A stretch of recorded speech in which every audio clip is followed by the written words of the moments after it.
Hello friends, காதலில் விழுந்தேன் நாவல் ஸ்டோரியோட அடுத்த அப்டேட் உங்களுக்கு வேணும்னா மறக்காமல் சேனலை சப்ஸ்கிரைப் பண்ணிக்கோங்க. ஸோ சேனலை சப்ஸ்கிரைப் பண்ண உங்களுக்கு மட்டும்தான் ஸ்டோரியோட நெக்ஸ்ட் எபிசோட் வரும். தேங்க்யூ. எபிசோட் 391. ஆராவை தன் மனைவியாக தன் வீட்டிற்கு அழைத்து வந்த நந்தா அவளை அவன் தாத்தா குமாரநந்தன் போட்டோ முன்பு நிறுத்தினான். அவளிடம், இவருதான் என் தாத்தா குமாரநந்தன், எங்களுக்கு வாழ்க்கை கொடுத்த சாமின்னு எங்க அம்மா அடிக்கடி சொல்வாங்க. நாம சந்தோஷமா வாழணும்னா இவரோட ஆசீர்வாதம் நமக்கு கண்டிப்பா வேணும். இவரை மனசார கும்பிட்டுக்க என்று சொல்லிவிட்டு கண்களை மூடி தன் தாத்தாவை வணங்க ஆரம்பித்தான் நந்தா. ஆராவும் கண்களை மூடி தன் கைகளை கூப்பி வணங்க ஆரம்பித்தாள். தாத்தா, என்ன மன்னிச்சிருங்க. நான் உங்க பேரன்கிட்ட என்ன பத்தின உண்மையை மறைச்சவரை கல்யாணம் பண்ணிக்கிட்டேன். எனக்கு வேற வழி தெரியல தாத்தா. என்னோட சூழ்நிலை அப்படி. நீங்க ரொம்ப நல்லவரு, எல்லாருக்கும் நிறைய உதவி செய்வீங்கன்னு நந்தா சொன்னாரு. இப்ப எனக்கும் நீங்க தான் உதவி பண்ணணும். நம்ம ரெண்டு குடும்பத்துக்கும் பரம்பரை பகை இருக்குன்னு எனக்கு தெரியாது. அந்த பகை வேண்டவும் வேண்டாம். எனக்கு என் நந்தாவோட சந்தோஷமா வாழ்ந்தா மட்டும் போதும். இன்னும் உங்க பேரனுக்கு அவங்க அப்பாவோட சாவுக்கு காரணம் என் குடும்பம் தானே தெரியாது. ஒருவேளை அந்த உண்மை தெரிஞ்சா அவர் என்னை ஏத்துப்பாரான்னு தெரியல. என்னோட வாழ்க்கை என்ன ஆகும்னு தெரியல. என்ன நடந்தாலும் சரி, எனக்கு அவர்தான் முக்கியம். நான் இந்த வீட்டுலதான் வாழ்வேன். நீங்க தான் என் கூட எனக்கு துணையா இருக்கணும். உங்க ஆசீர்வாதம் எனக்கு வேணும் தாத்தா என்று மனமுருக வேண்டினாள். ஆரா, இவ்வளவு நேரம் தாத்தாட்ட என்ன வேண்டுன? வேண்டுதல் லிஸ்ட் ரொம்ப பெருசா இருக்கும் போல. அப்படி என்ன வேண்டிட்ட என்று அவன் சீரியஸாக கேட்டான். ஆமா, வேண்டிக்கிட்ட விஷயம் கூட ரொம்ப பெருசுதான், அது சீக்ரெட் என்றாள் சிரித்த முகமாக. சரி சரி, உன் சீக்ரெட்டை நீயே வச்சுக்க. இப்ப வா, நம்ம ரூமுக்கு போலாம் என்று நந்தா முன்னால் செல்ல அவனின் பின்னால் சென்றாள் ஆரா. மாடியிலிருந்து மற்றொரு அறை கதவை திறந்து கொண்டு உள்ளே சென்றார் நந்தா. அந்த அறையை பார்த்தவள் வியந்தாள். அந்த அறை பெரிதாக மிக ஆடம்பரமாக இருந்தது. இது என்னங்க இவ்ளோ பெருசா இருக்கு? இதுல 4 ரூம் கட்டலாம் தெரியுமா என்றாள் ஆரா. கரெக்ட் தான். நான் படிப்பை முடிச்சுட்டு இந்தியா திரும்பி வந்தப்ப எங்க அம்மா எனக்காக இந்த ரூம் ஆல்டர் பண்ணாங்க. மொத்தம் 3 ரூமை இடிச்சு ஒன்னா ஒரே ரூமா ரெடி பண்ணி கொடுத்தாங்க. எதுக்கு தெரியுமா என்று அவளை ஆசையோடு பார்க்க, எதுக்குங்க என்றாள் அவள் அறையை சுற்றி பார்ப்பதில் கவனமாக. அவள் தோளை பிடித்து திருப்பி, நான் எங்க அம்மாக்கு ஒரு பையனா போயிட்டேன். அதனால நான் நிறைய குழந்தைகளை பெத்துக்கணுமா. இந்த ரூம் முழுக்க நிறைய குழந்தைங்க ஓடி விளையாடணுமா. அதுக்குதான் இந்த ஏற்பாடு. எனக்கு கூட அந்த ஆசை இருக்கு. என்ன, உனக்கு ஓகே தானே என்றான் சிரித்து கொண்டு. அவன் சொன்னதை கேட்டு அவள் வெட்கத்தில் முகம் சிவந்தாள். அதே நேரம் சூர்யாவின் வீட்டில் ராகவன் ஐராவோடு சூர்யாவின் வீட்டிற்கு சென்றான். வாசலில் போலீஸ் ஜீப் வந்து நின்றதும் என்ன என்று பார்ப்பதற்காக வாசலுக்கு வந்தான் கிருஷ்ணா. ஜீப்பில் இருந்து ஐரா இறங்கியதை பார்த்ததும் ஒன்றும் புரியாமல், ஐக்குட்டி, என்னடா போலீஸ் ஜீப்ல வர? உன் காருக்கு என்னாச்சு என்று கேட்டான். ஐரா அவனுக்கு பதில் ஏதும் சொல்லாமல் தலை குனிந்து நிற்க, அப்பொழுதுதான் அவள் கழுத்தில் கிடந்த மஞ்சள் கயிறை பார்த்தான் கிருஷ்ணா. ஐரா, என்னது உன் கழுத்துல மஞ்ச கயிறு என்று அதிர்ந்தான். அப்போதுதான் ராகவன் ஜீப்பை விட்டு இறங்கினான். நேராக கிருஷ்ணாவிடம் வந்தவன், hello sir, I am Raghavan, Raghavan IPS. நான் உங்ககிட்ட கொஞ்சம் பர்சனலா பேசணும், உட்கார்ந்து பேசலாமா என்றான் தன்மையாக. வாங்க என்று சொல்லிவிட்டு ஐராவை பார்த்து கொண்டே வீட்டுக்குள்ளே போனான் கிருஷ்ணா. அங்கே ஹாலில் குடும்பத்தில் உள்ள அனைவரும் உட்கார்ந்திருந்தனர். விஜய் மட்டும் கமிஷனர் விஷ்ணுவை பார்ப்பதற்காக சென்றிருந்தான். ராகவன் முதலில் உள்ளே வந்தான். அவன் பின்னால் கழுத்தில் தாலியுடன் வந்த ஐராவை பார்த்து அனைவரும் அதிர்ந்தனர். மஞ்சு வேகமாக ஐராவின் அருகில் ஓடி வந்தவள், ஏ ஐரா, இது என்னடி உன் கழுத்துல தாலி? இது யாரடி கட்டுனது? சொல்லடி, யார் கட்டுனது என்று ஐராவை உலுக்கினாள்.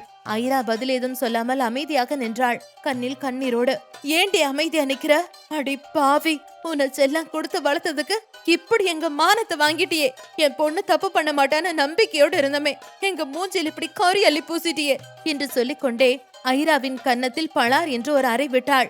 ஐரா அம்மா என்று அலறிக்கொண்டே வலி தாங்காமல் தன் கன்னத்தில் கையை வைத்தாள். ஒரு நிமிஷம், ஐரா மேல எந்த தப்பு இல்ல, நான் சொல்றது கொஞ்சம் கேளுங்க என்றான் ராகவ். அம்மா, ஐரா எந்த தப்பும் பண்ணிருக்க மாட்டா. முதல்ல என்ன நடந்ததுன்னு விசாரிக்கலாம் என்றான் மகி. இனி விசாரிக்கிறதுக்கு என்ன இருக்குது? அதான் யாரையோ கல்யாணம் பண்ணிக்கிட்டு கழுத்துல தாலியோட வந்திருக்காளே என்று மஞ்சு கத்தி அழுது ஆர்ப்பாட்டம் செய்து கொண்டிருந்தாள். உடனே சூர்யா, அத்த ஒரு நிமிஷம் இருங்க, அவர் என்ன சொல்றாருன்னு கேட்கலாம் என்றவன் ராகவனை பார்த்து, நீங்க உட்காருங்க என்றான். தேங்க்யூ என்று சொல்லிவிட்டு அங்கிருந்த சோஃபாவில் உட்கார்ந்தான் ராகவ். தம்பி, நீங்க சொல்லுங்க, என்ன நடந்துச்சு? என் பொண்ணு கழுத்துல தாலி கட்டுனது யாரு என்றான் கிருஷ்ணா பதட்டமாக. சொல்றேன் sir, I am Raghavan IPS. உங்க பொண்ணோட கழுத்துல தாலி கட்டினது நான் தான் என்று எல்லாரையும் அதர வைத்தான். ஒரு அமைதிக்கு பின், ஆமா சார், எனக்கு ஐராவை கொஞ்ச நாளா தான் தெரியும். நாங்க எப்பயாவது கால் பண்ணி பேசிப்போம். இன்னைக்கு என்ன நடந்துச்சுன்னா என்று நடந்த அனைத்தையும் ஒன்றுவிடாமல் சொல்லி முடித்தான் ராகவன். அவன் சொன்னதை கேட்டு அனைவரும் அதிர்ந்தனர். ஐராவின் மேல் எந்த தப்பும் இல்லை என்று புரிந்து கொண்டனர். அதே நேரம் இப்படி ஒரு சதியை செய்தது யார் என்று புலம்ப ஆரம்பித்தனர். மஞ்சு தன் மகளை கட்டிக்கொண்டு, சாரிடா, அம்மா உன்னை சந்தேகப்பட்டு அடிச்சுட்ட, என்ன மன்னிச்சிருடா என்று சொல்லிவிட்டு அழ ஆரம்பித்தாள். ஐராவும் அவளோடு சேர்ந்து அழுதாள். ராகவன் மீண்டும் தொடர்ந்தான், எனக்கும் வேற ஆப்ஷன் இல்ல சார். நான் ஐரா கழுத்துல தாலி கட்டாம இருந்திருந்தா இந்நேரம் அவ நிலைமை ரொம்ப மோசமா போயிருக்கும். இது நாங்க பிளான் பண்ணி செய்யல. ஐரா மேல எந்த தப்பும் இல்ல. தவிர்க்க முடியாத சூழ்நிலையில தான் இந்த கல்யாணம் நடந்துச்சு. அப்புறம் ஒரு முக்கியமான விஷயம், எனக்கு ஐராவை ரொம்ப பிடிக்கும். அதே மாதிரி அவளுக்கும் என்ன பிடிக்கும். சொல்ல போனா நாங்க இன்னும் ப்ரொபோஸ் கூட பண்ணிக்கல என்றான். ஐரா, அவர் சொல்றது உண்மையா என்றான் கிருஷ்ணா. ஆமாப்பா, நான் அவரை விரும்புறேன். ஆனா ஒரு நாளும் நான் உங்க எல்லாரையும் ஏமாத்தணும்னு நினைக்கலப்பா என்றாள் கண்ணில் கண்ணீரோடு. நான் உன்னை நம்புறேன்டா என்று சொன்ன கிருஷ்ணா ராகவனை பார்த்து, நீங்க சொல்லுங்க தம்பி என்றான். நான் ஐரா கிட்ட முதல்ல என்னோட காதல சொல்லிட்டு அதுக்கப்புறம் உங்க வீட்டுல வந்து அவளை பொண்ணு கேட்கலான்னு நினைச்சேன். அதுக்குள்ள என்னென்னமோ நடந்துருச்சு. எனக்கு அப்பா அம்மா யாரும் இல்ல. நான் உங்க அளவுக்கு பணக்கார இல்லைனாலும் நானும் பல 100 கோடி சொத்துக்கு சொந்தக்காரன் தான். இந்த போலீஸ் வேலைய நான் என் மனசுக்கு பிடிச்சு செய்யறேன். மத்தபடி எங்க ஃபேமிலி பிசினஸையும் நான் தான் கவனிச்சுக்கிறேன். உங்க பொண்ண என்ன நம்பி என் கூட வாழ அனுப்புங்க. நான் அவளை நல்லா வச்சுப்பேன். இனிமே நீங்க தான் யோசிச்சு பதில் சொல்லணும் என்று சொல்லிவிட்டு கிருஷ்ணாவின் முகத்தை பார்த்தான் ராகவ். அவனுக்கு என்ன பதில் சொல்வது என்று தெரியாமல் அனைவரும் அமைதியாக இருந்தனர். இதுல என்ன யோசிக்க வேண்டியிருக்கு என்று சொல்லிக்கொண்டே வீட்டிற்குள் வந்தான் விஜய். அனைவரும் விஜயையே பார்த்தனர். விஜய், என்ன சொல்ற என்றான் கிருஷ்ணா. ஆமா கிருஷ்ணா, நாமளே பார்த்தா கூட இந்த மாதிரி ஒரு நல்ல பையன் நம்ம ஐராக்கு கிடைக்க மாட்டான். அவங்க என்ன திட்டம் போட்டு நம்மளை ஏமாத்தி கல்யாணம் பண்ணிக்கிட்டாங்க. சொல்ல போனா அந்த தம்பி நம்ம பொண்ணோட வாழ்க்கையை காப்பாத்திருக்காரு. இல்லைன்னா நம்ம ஐராவோட நிலைமை ரொம்ப மோசமாயிருக்கும் என்றான். அதுக்காக யாரு என்னன்னு தெரியாம நம்ம பொண்ணை இவரை நம்பி எப்படி அனுப்ப முடியும் என்றாள் செம்பா. இப்ப கொஞ்ச நேரத்துக்கு முன்னாடிதான் விஷ்ணு இந்த பையனை பத்தி என்கிட்ட சொல்லிட்டு இருந்தான். இந்த பையன் நம்ம ஐராவுக்கு பொருத்தமானவன் தான். நான் இந்த கல்யாணத்தை முழு மனசோட ஏத்துக்கிறேன் என்றான் விஜய். விஜய் ஓகே சொன்னதும், அதான் அண்ணனே ஒத்துக்கிட்டார்ல, அப்புறம் என்ன, எங்களுக்கும் இந்த கல்யாணத்துல சம்மதம் தான் என்றான் சஞ்சய். கிருஷ்ணாவும் சரி என்று தலையாட்டினான். அதன் பிறகு அனைவரும் ஒரு மனதாக ராகவன் ஐரா திருமணத்தை ஏற்றுக்கொண்டனர். ரொம்ப தேங்க்ஸ் சார், எங்களை புரிஞ்சுக்கிட்டதுக்கு என்றான் ராகவ் விஜயை பார்த்து. விஜய் பதிலுக்கு சிரித்தான். கமான் மாப்ள, இனிமே இந்த சார்லாம் வேண்டாம், எங்க கிட்ட உரிமையா பேசுங்க என்றான் சஞ்சய். கண்டிப்பா இனிமே நீங்கெல்லாம் என்னோட சொந்தம் என்றவன், சரி நான் கிளம்புறேன். ஐரா இங்கே இருக்கட்டும். உங்களுக்கு எப்ப என் வீட்டுக்கு அவளை அனுப்பணும்னு தோணுதோ அப்ப அனுப்புங்க, நான் கிளம்புறேன் என்றான் ராகவ். உடனே சூர்யா, ராகவன், உங்க வைஃப இப்பவே உங்க கூட அழைச்சிட்டு போங்க, எங்களுக்கு எந்த ஆட்சேபனையும் இல்ல என்றான். ஆமா மாப்பிள, இப்ப எங்க வீட்டுல கொஞ்சம் சூழ்நிலை சரியில்லை. நீங்க ஐராவை உங்க கூட அழைச்சிட்டு போங்க. இங்க எல்லா பிரச்சனையும் சரியானதும் நாங்க உங்களுக்கு செய்ய வேண்டிய முறைய சரியா செய்யறோம் என்றவன் செம்பாவிடம் திரும்பி, ஐராவுக்கு தேவையான திங்ஸ் எல்லாம் பேக் பண்ணுங்க, அவ இப்பவே மாப்பிள கூட போட்டும் என்றான் விஜய். அடுத்த அரை மணி நேரத்தில் தன் குடும்பத்தாரிடம் கண்ணீருடன் விடை பெற்றுக் கொண்டு தன் கணவனோடு புகுந்து வீட்டிற்கு கிளம்பினாள் ஐரா. அவர்களை அனைவரும் வழி அனுப்பி வைத்துவிட்டு வீட்டிற்குள் நுழைந்தனர். டே கிருஷ்ணா, இந்த நாள் நமக்கு ரொம்ப சவாலா இருக்குல்ல. என் வாழ்க்கையிலேயே இவ்வளவு மோசமான நாளை பார்த்ததே இல்லடா என்றான் விஜய். அவன் அப்படி சொல்லி முடித்த அடுத்த நொடி கிருஷ்ணாவின் போன் ஒலித்தது. தன் போனை எடுத்து பார்த்தான். ஆரா காலிங் என்று வந்தது. தனக்கு அடுத்த அதிர்ச்சி காத்திருக்கிறது என்று தெரியாமல் போனை அட்டன் செய்து காதில் வைத்தான் கிருஷ்ணா. ஹலோ ஆக்குட்டி, எக்ஸாம் எல்லாம் முடிஞ்சிருச்சாடா? எப்ப வீட்டுக்கு வர? அப்பா அது வந்து என்று அவள் தயங்க, சொல்லுடா என்ன என்றான் கிருஷ்ணா கனிவாக. இனி நான் வீட்டுக்கு வரமாட்டேன்பா, அத சொல்லதான் கால் பண்ண என்றாள் ஆரா கனத்த குரலில். வீட்டுக்கு வரமாட்டியா? ஓ, லேட்டா வருவியா? ஃப்ரெண்ட்ஸ் கூட வெளியில போறியா என்று கிருஷ்ணா கேட்க, இல்லப்பா, நான் என்னோட வாழ்க்கையை தேடி போறேன். இனி எப்பவும் அந்த வீட்டுக்கு வரமாட்டேன். ஒரு அமைதிக்கு பின், அப்பா நான் கல்யாணம் பண்ணிக்கிட்டேன் என்றாள். ஆரா, நீ என்ன சொல்ற என்று அதிர்ந்தான் கிருஷ்ணா. என்ன மன்னிச்சிருங்கப்பா, நான் ஒருத்தரை உயிருக்கு உயிரா விரும்புறேன். அவர்தான் இன்னைக்கு கல்யாணம் பண்ணிக்கிட்டேன். இனிமே நான் அவர் கூட தான் இருக்க போறேன். இனிமே நம்ம வீட்டுக்கு நான் வரமாட்டேன் என்று அவள் அழ, ஆரா என்ன சொல்ற என்று அதிர்ச்சியில் கத்திக்கொண்டே பொத்தென்று சோஃபாவில் உட்கார்ந்தான் கிருஷ்ணா. அவனின் கையில் இருந்த போன் நழுவி கீழே விழுந்தது. டே கிருஷ்ணா, என்னடா ஆச்சு என்று பதட்டமாக கேட்டான் விஜய். விஜய், நம்ம ஆரா என்று அதற்கு மேல் அவனால் பேசக்கூட முடியவில்லை. அவன் கண்கள் கலங்கியது. உடனே, ஆராக்கு என்னாச்சுங்க? என் பொண்ணுக்கு என்னாச்சு என்று பதறினாள் மஞ்சு. உடனே மகி கீழே கிடந்த போனை எடுத்து ஸ்பீக்கரில் போட்டான். அதில், அப்பா அப்பா என்னாச்சுப்பா அப்பா என்று பதட்டமாக கத்தினாள் ஆரா. ஏ ஆரா, என்னாச்சு? அப்பாட்ட நீ என்ன சொன்ன? அவரையும் இப்படி இடிஞ்சு போய் உட்கார்ந்திருக்காரு என்றான் மகி. அண்ணா, என்னை எல்லாரும் மன்னிச்சிருங்கண்ணா.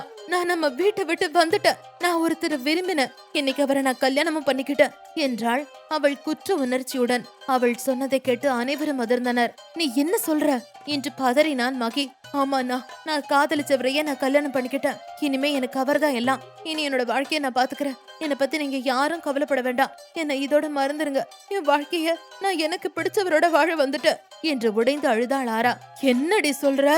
நீ சொல்றது உண்மையா என்றாள் மஞ்சு அழுது கொண்டு. அம்மா, நான் சொல்றது எல்லாமே உண்மைதான். என்ன மன்னிச்சிருங்கம்மா. நான் தப்பு பண்ணிட்டேன். உங்களுக்கு தெரியாம கல்யாணம் பண்ணிக்கிட்டேன் என்றாள் மீண்டும். அப்படிலாம் சொல்லாதடா. நீ விளையாட்டுக்கு தானே சொல்ற. அப்பா கிட்ட வந்துடுறா என்றான் கிருஷ்ணா. அவன் நடுங்கும் குரலை கேட்க முடியாதவள், இல்லப்பா, நான் உண்மையாதான்ப்பா சொல்றேன். என்ன மன்னிச்சிருங்கப்பா. எனக்கு தெரியும் நீங்க என் மேல எவ்வளவு உயிரா இருப்பீங்கன்னு. ஆனா உங்க அன்புக்கு நான் தகுதியானவ இல்லப்பா. ஆரான் ஒரு பொண்ணு இருந்ததையே மறந்துருங்க என்றாள் ஆரா அழுது கொண்டே. ஆரா என்று அழைத்தான் விஜய். மாமா என்றாள் ஆரா பயந்த குரலில். நீ ஒருத்தனை காதலிச்சா ஓகே, ஆனா நீ உன் காதலை பத்தி எங்க கிட்ட சொல்லியிருந்தா நாங்களே இந்த பையனுக்கும் உனக்கும் ஊரறிய கல்யாணத்தை நடத்தி வச்சிருப்போம். நீ இப்படி திருட்டு கல்யாணம் பண்ணிக்க வேண்டிய அவசியம் என்ன என்றான் விஜய் நிதானமாக. என்னால இப்ப எதுவும் சொல்ல முடியாத சூழ்நிலையில நான் இருக்கேன் மாமா. ஆனா ஒண்ணு, நான் உங்க எல்லாரோட மனசையும் ரொம்ப கஷ்டப்படுத்திட்டேன். என்ன மன்னிச்சிருங்க. நீங்க எல்லாரையும் மேல ரொம்ப நம்பிக்கை வச்சிருக்கீங்க. அந்த நம்பிக்கையை என்னால காப்பாத்த முடியல என்றாள் பயந்து கொண்டே. சரி பரவாயில்ல, உனக்கு அந்த பையன் கூட தான் வாழணும்னா தாராளமா வாழு. நாங்க உன் இஷ்டத்துக்கு மாற எதுவும் செய்ய மாட்டோம். இப்ப முதல்ல நீ அந்த பையனோட நம்ம வீட்டுக்கு வா. இல்ல நீ எங்க இருக்கேன்னு சொல்லு, நாங்க உன்னை பார்க்க வரோம். நாம ஒன்னா கலந்து பேசி பிரச்சனையை சரி பண்ணலாம் என்று நிலைமையை சரி செய்ய முயற்சித்தான். இல்ல மாமா, இனி நான் அந்த வீட்டுக்கு வரமாட்டேன். இனி உங்க யாரையும் நான் பார்க்க மாட்டேன், பேச மாட்டேன். என்ன கட்டாயப்படுத்தாதீங்க. நான் எங்க இருந்தாலும் உங்க எல்லாரையும் நினைச்சிட்டு தான் இருப்பேன். தயவு செஞ்சு நீங்க யாரும் என்ன தேட முயற்சிக்க வேண்டாம். நான் பாதுகாப்பா தான் இருக்கேன். என்னால உங்க எல்லாருக்கும் அசிங்கமா போச்சு. அதுக்காக உங்க எல்லார்கிட்டையும் நான் மன்னிப்பு கேட்டுக்கிறேன். இனிமே எனக்கு யாரும் கான்டாக்ட் பண்ணாதீங்க. ஆறான ஒருத்தர் இருந்ததையே நீங்க எல்லாரும் மறந்துருங்க. குட் பை என்று சொல்லிவிட்டு போனை கட் செய்தாள் ஆரா. அடுத்த நொடி தன் மொபைலில் இருந்த தன் குடும்ப போட்டோவை பார்த்து ஓவென கதறி அழுதாள் ஆரா. எல்லாரும் என்ன மன்னிச்சிருங்க. எனக்கு வேற வழி தெரியல. நான் நம்ம குடும்ப எதிரியோட வாரிசான நந்தாவை கல்யாணம் பண்ணிக்கிட்ட விஷயம் தெரிஞ்சா நீங்க எல்லாரும் ரொம்ப மனசு கஷ்டப்படுவீங்க. அதனாலதான் என்ன பத்தின உண்மையை உங்ககிட்ட இருந்து மறைச்சிட்டேன். உங்களுக்கு நந்தாவை பத்தி தெரிய வேண்டாம். அதுதான் உங்களுக்கு நல்லது. நந்தாவுக்கும் உங்களை பத்தி தெரிய வேண்டாம். அதுதான் என் வாழ்க்கைக்கும் நல்லது. நான் வீட்டை விட்டு ஓடி போனதாவே இருக்கட்டும். என்ன எல்லாரும் மறந்துருங்க என்று சொல்லி அழுதாள் ஆரா. எபிசோட் 392. ஆரா தன் குடும்பத்தினரிடம் தனக்கு திருமணமானதை சொல்லி அழுதாள். பிறகு தனக்கு தானே, எல்லாரும் என்ன மன்னிச்சிருங்க. எனக்கு வேற வழி தெரியல. நான் நம்ம குடும்ப எதிரியோட வாரிசாவ நந்தாவா கல்யாணம் பண்ணிக்கிட்ட விஷயம் தெரிஞ்சா நீங்க எல்லாரும் ரொம்ப மனசு கஷ்டப்படுவீங்க. அதனாலதான் என்ன பத்தின உண்மையை உங்ககிட்ட இருந்து மறைச்சிட்டேன். உங்களுக்கு நந்தாவை பத்தி தெரிய வேண்டாம். அதுதான் உங்களுக்கு நல்லது. நந்தாவுக்கும் உங்களை பத்தி தெரிய வேண்டாம். அதுதான் என் வாழ்க்கைக்கு நல்லது. நான் வீட்டை விட்டு ஓடி போனதாவா இருக்கட்டும். என்ன எல்லாரும் மறந்துருங்க என்று சொல்லி அழுதாள் ஆரா. அதே நேரம், ஆரா கதவை தர, இன்னும் என்ன பண்ற என்று அந்த அறையின் கதவை தட்டினான் நந்தா. உடனே தன் கண்களை துடைத்துக் கொண்டு இதோ வரங்க என்று சொல்லிக் கொண்டே கதவை திறந்தாள் ஆரா. ஏய், உள்ள இவ்ளோ நேரம் என்ன பண்ற என்று அவன் எங்கோ செல்ல தயாரிகி வந்தது தெரிந்தது. வீட்டுக்கு கால் பண்ணி பேசினாங்க என்றாள் இவள் அழுத குரலில். நம்ம கல்யாண விஷயத்த சொல்லிட்டியா என்று அவளை பார்த்து கேட்டான். சொல்லிட்டேன். அது மட்டும் இல்ல, இனிமே எனக்கு அவங்க யாரும் வேண்டான்னு சொல்லிட்டேன் என்றாள் குரலில் எதையும் காட்டாமல். ஏய், ஏன் அப்படி சொன்ன? அம்மா வந்ததுக்கு அப்புறம் உங்க வீட்டுல உள்ளவங்க கிட்ட நடந்த உண்மையை சொல்லி மன்னிப்பு கேட்கலாம் என்றான் அவன் அதிர்ந்த குரலில். அதெல்லாம் வேண்டாம். இனி அவங்க எல்லாரும் எனக்கு யாரோ, நீங்களும் உங்க அம்மாவும் மட்டும்தான் இனி என்னோட குடும்பம். பிளீஸுங்க, இதுக்கு மேல இத பத்தி பேச வேண்டாம் என்றாள் ஒரு முடிவுடன். சரி, நான் இனிமே இத பத்தி பேசல. ஒரு எமர்ஜென்சி கேஸ். இப்ப நான் அவசரமா ஹாஸ்பிட்டல் வரைக்கும் போகணும். சரியாரா? அப்புறம் உனக்கு ஏதாவது வேணும்னா இவங்க கிட்ட கேளு. அவங்க உனக்கு தேவையான உதவிகளை செய்வாங்க என்று அங்கிருந்த ஒரு வயதான வேலைக்கார பெண்ணை கை காட்டினான் நந்தா. அப்ப நான் கிளம்புறேன், பத்திரமா இரு என்று சொல்லிவிட்டு தன் மருத்துவமனைக்கு அவசரமாக கிளம்பினான் நந்தா. அதே நேரம் விஜயின் வீட்டில் ஆரா சொன்னதை நினைத்து அனைவரும் கவலையாக இருந்தனர். கிருஷ்ணா இடிந்து போய் உட்கார்ந்திருந்தான். விஜயோ, ஆரா ஏன் இப்படி பண்ணணும்? அவ இந்த மாதிரி நடந்துக்கிற பொண்ணு இல்ல, ரொம்ப அன்பானவ. என்னமோ நடந்திருக்கு. அது என்னவா இருக்கும் என்று நினைத்து கொண்டிருந்தான். மஞ்சு அழுது ஆர்ப்பாட்டம் செய்து கொண்டிருந்தாள். அவளை சின்ன பொண்ணு, விவரம் தெரியாத பொண்ணுன்னு நினைச்சுக்கிட்டு இருந்தேன். இப்படி ஒரு காரியத்தை பண்ணி என்ன தலை குனிய வச்சுட்டாளே, நான் என்ன பண்ணுவேன்? என் பொண்ணு என்ன ஏமாத்திட்டாளே என்று சொல்லி கதறினாள். பிறகு தன் கணவனை பார்த்து, சின்ன வயசுல இருந்தே என் குட்டி வாயில்லாத பூச்சி அவர் அப்பாவின்னு சொல்லி அவளை கண்ணுக்குள்ள வச்சு பாத்துக்கிட்டீங்களே, அவளுக்கு வேண்டியதெல்லாம் பார்த்து பார்த்து செஞ்சீங்களே, அவ நம்ம மூஞ்சில இப்படி கரிய பூசிட்டாளே அத்தான் என்று சொல்லிக் கொண்டே தன் அத்தானை கட்டிக்கொண்டு அழுதாள் மஞ்சு. அதுவரை தன் மனதிற்குள்ளேயே அழுது கொண்டிருந்த கிருஷ்ணா இப்போது தன் மஞ்சுவை கட்டிக்கொண்டு வாய் விட்டு கதறி அழ ஆரம்பித்தான். அவர்கள் அழுவதை பார்த்து குடும்பமே அழுதது. இப்படியே நிமிடங்கள் கரைந்தது. பிறகு பெண்கள் அனைவரும் தனியாக மஞ்சுவை அழைத்துக் கொண்டு போய் அவளை சமாதானம் செய்து கொண்டிருந்தனர். விஜயும் சஞ்சியும் கிருஷ்ணாவிற்கு ஆறுதல் சொன்னார்கள். தன் தங்கை இப்படி ஒரு காரியம் செய்வாள் என்று மகி ஒருபோதும் நினைக்கவில்லை. ஆராவின் மீது அவனுக்கு கோபம் வந்தது. அதே கோபத்தோடு தன் காரின் சாவியை எடுத்துக்கொண்டு வெளியே சென்றான். அவனை தனியே விடக்கூடாது என்பதற்காக வருணும் அவனோடு சென்றான். உடலில் ஆங்காங்கே சிறு சிறு காயங்கள் இருந்ததால் சூர்யாவிற்கு உடலில் வலி ஏற்பட்டது. அவன் மிகவும் சோர்வாக இருந்தான். அதனால் அவன் ஓய்வெடுப்பதற்காக தன் அறைக்கு சென்றான். அதே நேரம் ஆரா தன் நலம் விரும்பிக்கு கால் செய்தாள். ஹலோ, நான் ஆரா பேசுறேன். சொல்லு. நீங்க சொன்ன மாதிரி நான் நந்தாவை கல்யாணம் பண்ணிக்கிட்டேன். எங்க வீட்லயும் நான் கல்யாணம் பண்ணிக்கிட்ட விஷயத்த சொல்லி என்ன தேட வேண்டான்னு சொல்லிட்டேன் என்றாள். குட். இப்ப நீ நந்தாவை தான் கல்யாணம் பண்ணிருக்கிறங்கிற விஷயம் அவங்களுக்கு தெரிய வேண்டாம் என்றது அந்த குரல். ஏத வேண்டான்னு சொன்னீங்க என்று அவள் கேட்க, அதுதான் உனக்கு நல்லது.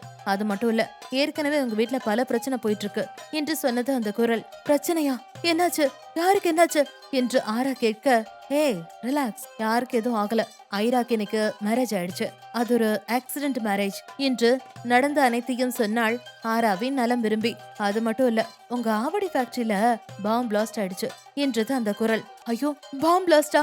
கடவுளே, யாருக்கு என்னாச்சுன்னு தெரியலையே என்று அதிர்ந்து போனாள் ஆரா. உயிர் சேதம் எதுவும் இல்ல, ஃபேக்டரி தான் முழுசா எரிஞ்சு சதஞ்சு போச்சு என்றதும், கடவுளே ஏன் எங்களை இப்படி சோதிக்கிற? இது எங்களுக்கு சோதனை காலமா? நாங்க யாருக்கு என்ன கெடுதல் பண்ணினோம்? என் குடும்பத்துல இருக்கிறவங்களை நீ தான் காப்பாத்தணும்பா என்றாள் ஆரா.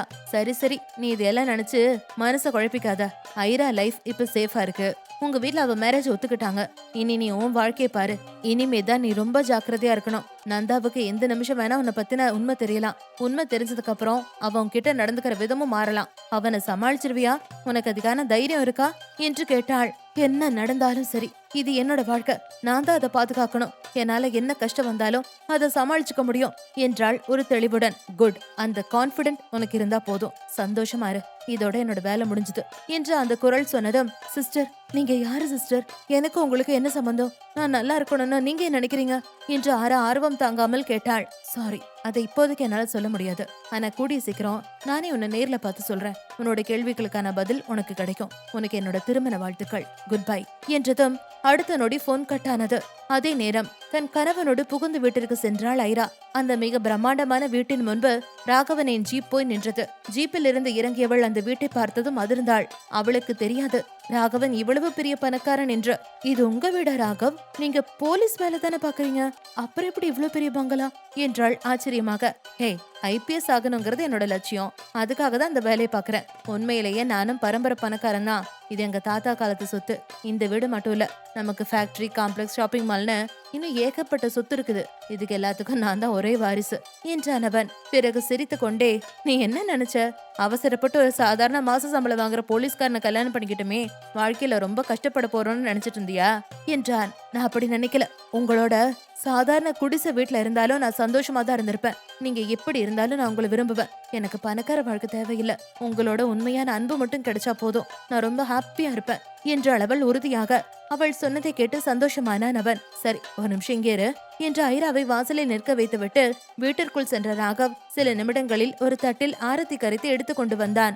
என்னங்க நீங்க ஆரத்தி எடுக்கிறீங்க என்று அவள் ஆச்சரியமாக கேட்கவும், நமக்கு ஆரத்தி எடுக்க கூட இங்க யாரும் இல்ல, அதான் நானே ஆரத்தி எடுக்கலான்னு முடிவு பண்ணிட்டேன். முதல்ல உனக்கு நான் ஆரத்தி எடுக்கிறேன், அப்புறம் நீ எனக்கு ஆரத்தி எடு, ஓகேவா என்று சொல்லிவிட்டு தன் மனைவிக்கு ஆரத்தி எடுத்தான் ராகவ். பிறகு ஐராவும் தன் கணவனுக்கு ஆரத்தி எடுத்தாள். இருவரும் வீட்டிற்குள் சென்றனர். இங்கு சாமிரம் எங்க இருக்கு என்று கேட்டு பூஜை அறைக்கு சென்றவள் அங்கு விளக்கு ஏற்ற எண்ணெய் மற்றும் திரியை தேடினாள்.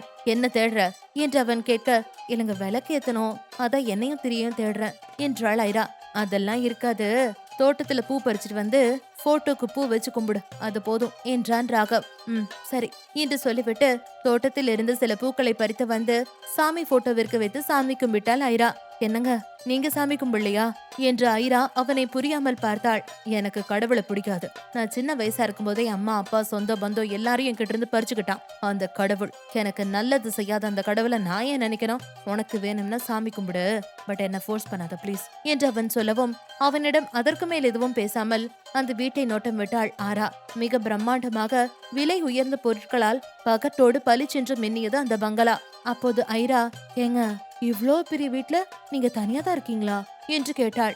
இல்ல, இங்க நான் மட்டும்தான் இருக்கேன். டெய்லி காலையில மட்டும் ஒரு அம்மா வந்து வீட்டை சுத்தம் பண்ணி வச்சுட்டு போயிருவாங்க, அவ்வளவுதான் என்றான் வறண்ட குரலில். அப்ப சாப்பாடு என்று ஐரா கேள்வி கேட்டதும், சாப்பாடெல்லாம் பெரும்பாலும் ஹோட்டல் தான் ஆர்டர் பண்ணிப்பேன். அப்பப்போ பிரெட் ஆம்லெட், மேகி, பால் இந்த மாதிரி ஏதாவது மட்டும் நானா செஞ்சு சாப்பிட்டுப்பேன். ஆனா இனிமே கவலை இல்ல, அதான் நீ வந்துட்டியே என்றான். ஐயோ, எனக்கு சமைக்க தெரியாதுங்க, நான் கிச்சன் பக்கம் போனதே இல்ல என்று அசடு வழிந்தாள். கல்யாணம் ஆனதுக்கு அப்புறம் பொண்டாட்டி கையால விதவிதமா சமைச்சு சாப்பிடலாம் நினைச்சனே, இப்ப எல்லாம் போச்சு போ. இனிமே உனக்கும் சேர்த்து ஹோட்டல் ஆர்டர் பண்ணணுமா என்று அவன் புலம்ப. கோச்சுக்காதீங்க, நான் கூடி சீக்கிரம் சமையல் கத்துக்கிறேன் என்று அவள் தலையை சொரிந்தாள். ஓ, உனக்கு நான் லேப் எலியா என்று அவன் சிரித்தான். அவன் சொன்னதை கேட்டு கலகலவென சிரித்தாள் ஐரா. அவள் சிரிப்பு சத்தம் அந்த ஹாலில் எதிரொலித்தது.